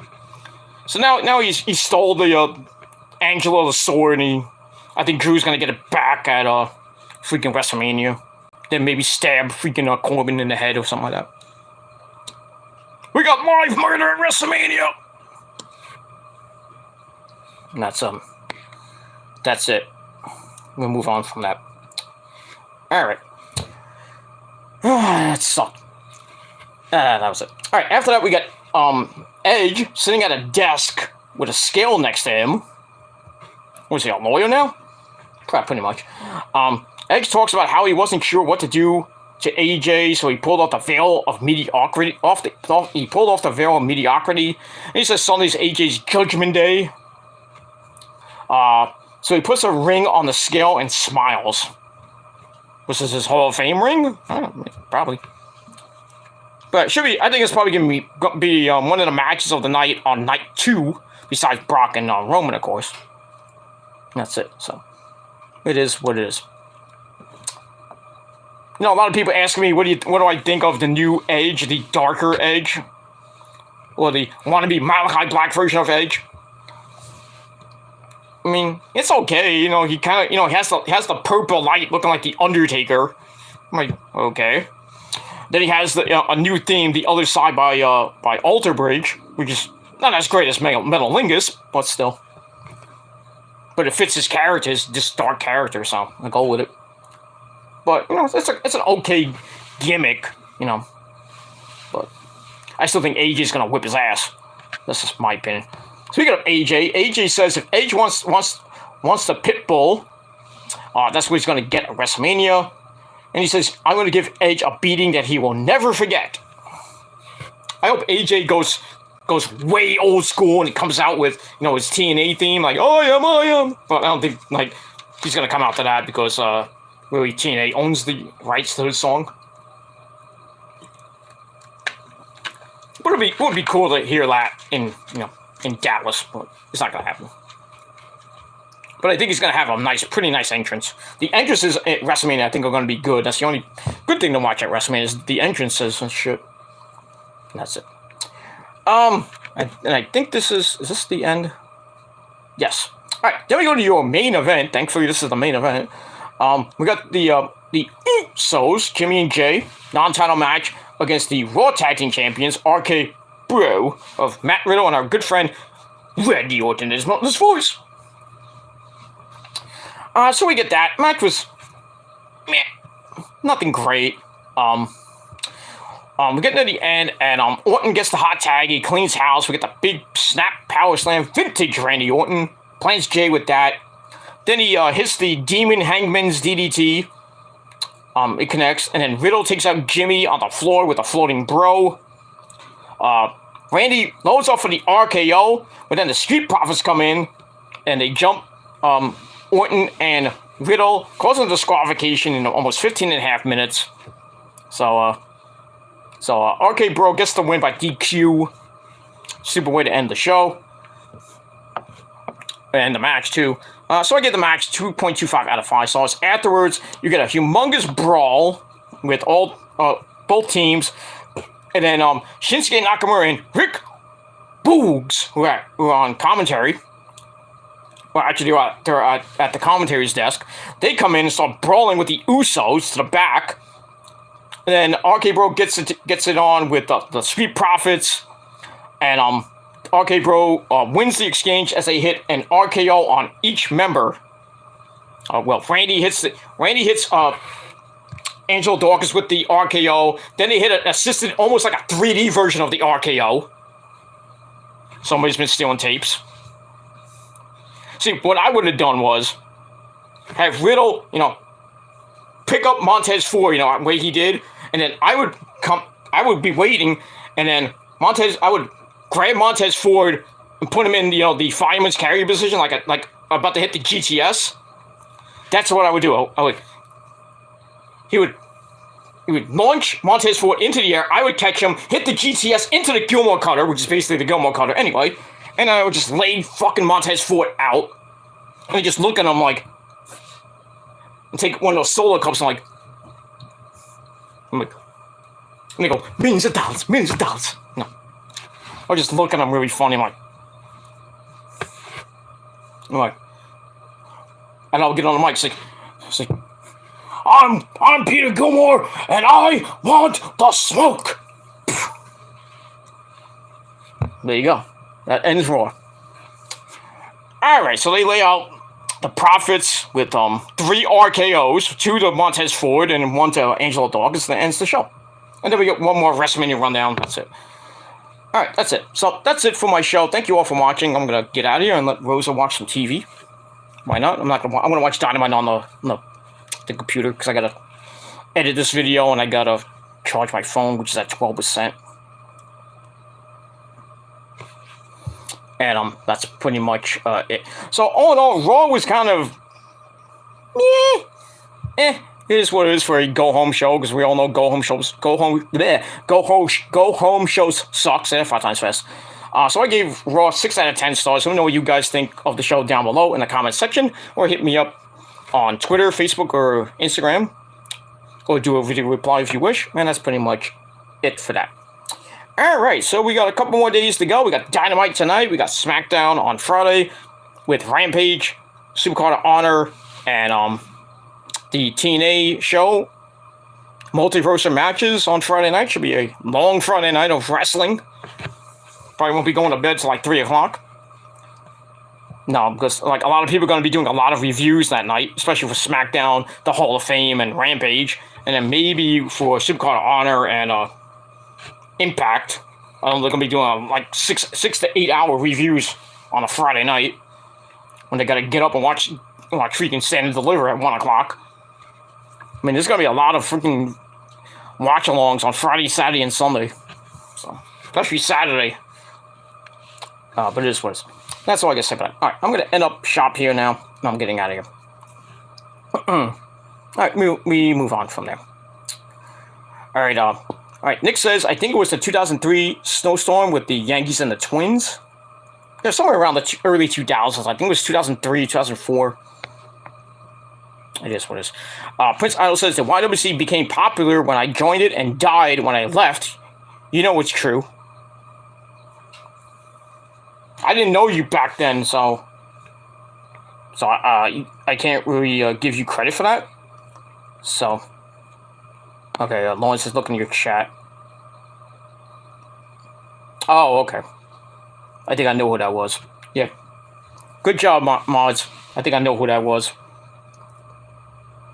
So we'll move on. Oh yeah, but yeah. I don't know about you, Prince. You know, I didn't know about you till about a year or two ago with that clown. But so you can say the wide receiver was popular when you were around. I think it was popular when I came around. And it died in 2012 when you know who showed us you know what. And it hasn't been good ever since. But I think now that that the prophecy's around, I think well, not the entire YWC. I just think we're gonna take over YouTube and just make YouTube better. Just not the YWC is just a distant memory now. It's over for the YWC. And the prophecy will take over, and we'll move on from there. All right, Nick says, "Hey to Mike." Hi, Nick. I gotta go. Okay. Move on from there. Nick says WrestleMania 19. He says Bob with the Ball was 1999. Okay. Thank you. I thought it was 98, 99 during the rap rock era. The Linkin Park days and the Limp Bizkit days and all that shit. Good stuff. Savannah's back in the chat. She says, Prince, rock out with your big out. F all the haters and trolls. There you go.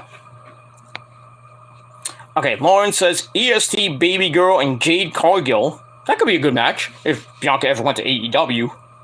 But that probably won't be happening for a long time unless Jade decides to come to, WWE. I mean, there were rumors that Jade may go to WWE, but I don't think she wants to come to Vince McMahon. I think she's fine where she is. Stay in AEW there, Jade.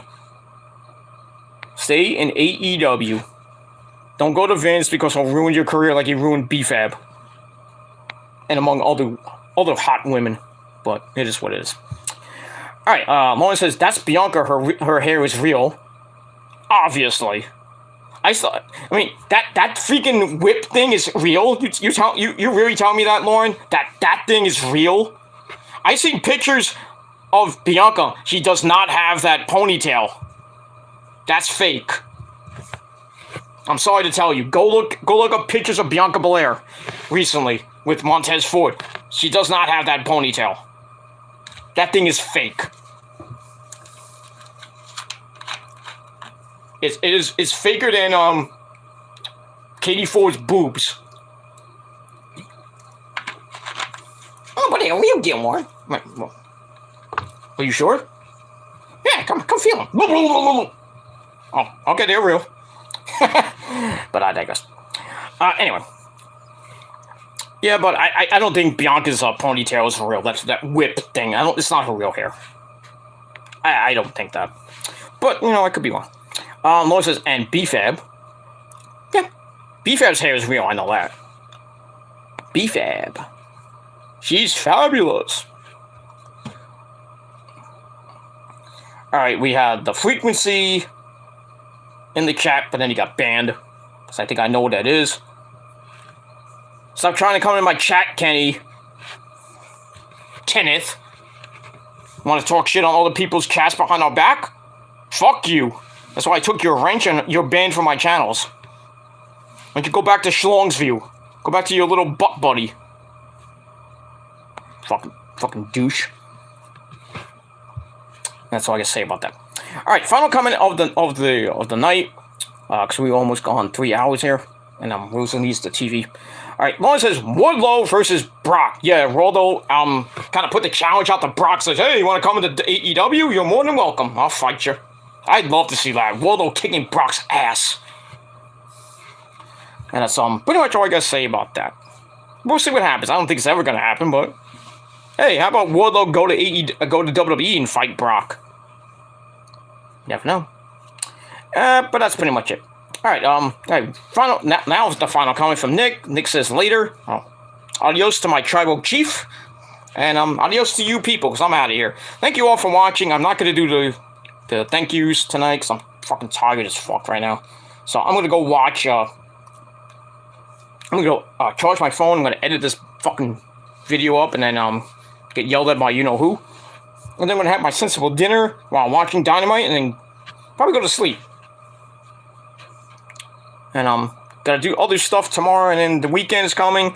Well, not the first official weekend of April, but April is coming. The first weekend of, well, you know what I mean. The beginning of April starts on Friday. So we got that. We got 2 weeks away from Easter. So next Sunday is the Trolls' favorite holiday, Palm Sunday. And then we got Easter right after that, where we eat a lot of eggs.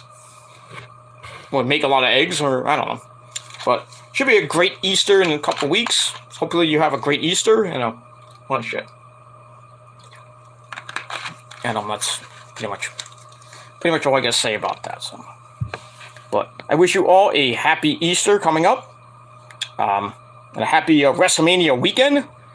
And hopefully I'll be around to do all these crazy as fuck reviews. Hopefully I'll be able to do 2 reviews tomorrow, but depends on how much time I got, but we'll see, because got work and I got other things to do, got errands to run.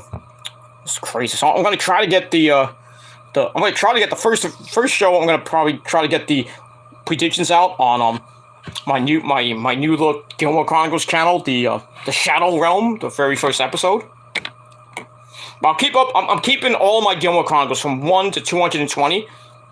That's gonna be in one new well, it's gonna be combined with the Shadow Realm, which starts tomorrow, the very first episode. So be on the lookout for that. Check out the channel down below. That's that. So I'll get the predictions for WrestleMania, Supercard of Honor, and NXT Stand and Deliver tomorrow. I'll try to get AEW, if not tomorrow, hopefully sometime Friday morning. Get that out of the way, so I don't have to waste my goddamn Friday doing other stuff, and trying to ignore all these moronic trolls doing all this stupid April Fool's prank videos and shit, and whatever they're gonna do. I don't give 2 shits. But that's all I gotta say about that. So that's it. So all right. So so I gotta say briefly my thank yous. Thank you to Nick. Thank you to Lauren. Thank you to Savannah. Thank you to Jeffrey Rose for coming in. First time in a long time. Savannah, Nick, Prince Idol, as always, Max Lethal, my good buddies. Who else came in the chat? My fart? No. Yeah, that's pretty much it. Prince, Lauren, Nick, Max, Savannah, Jeffrey Rose,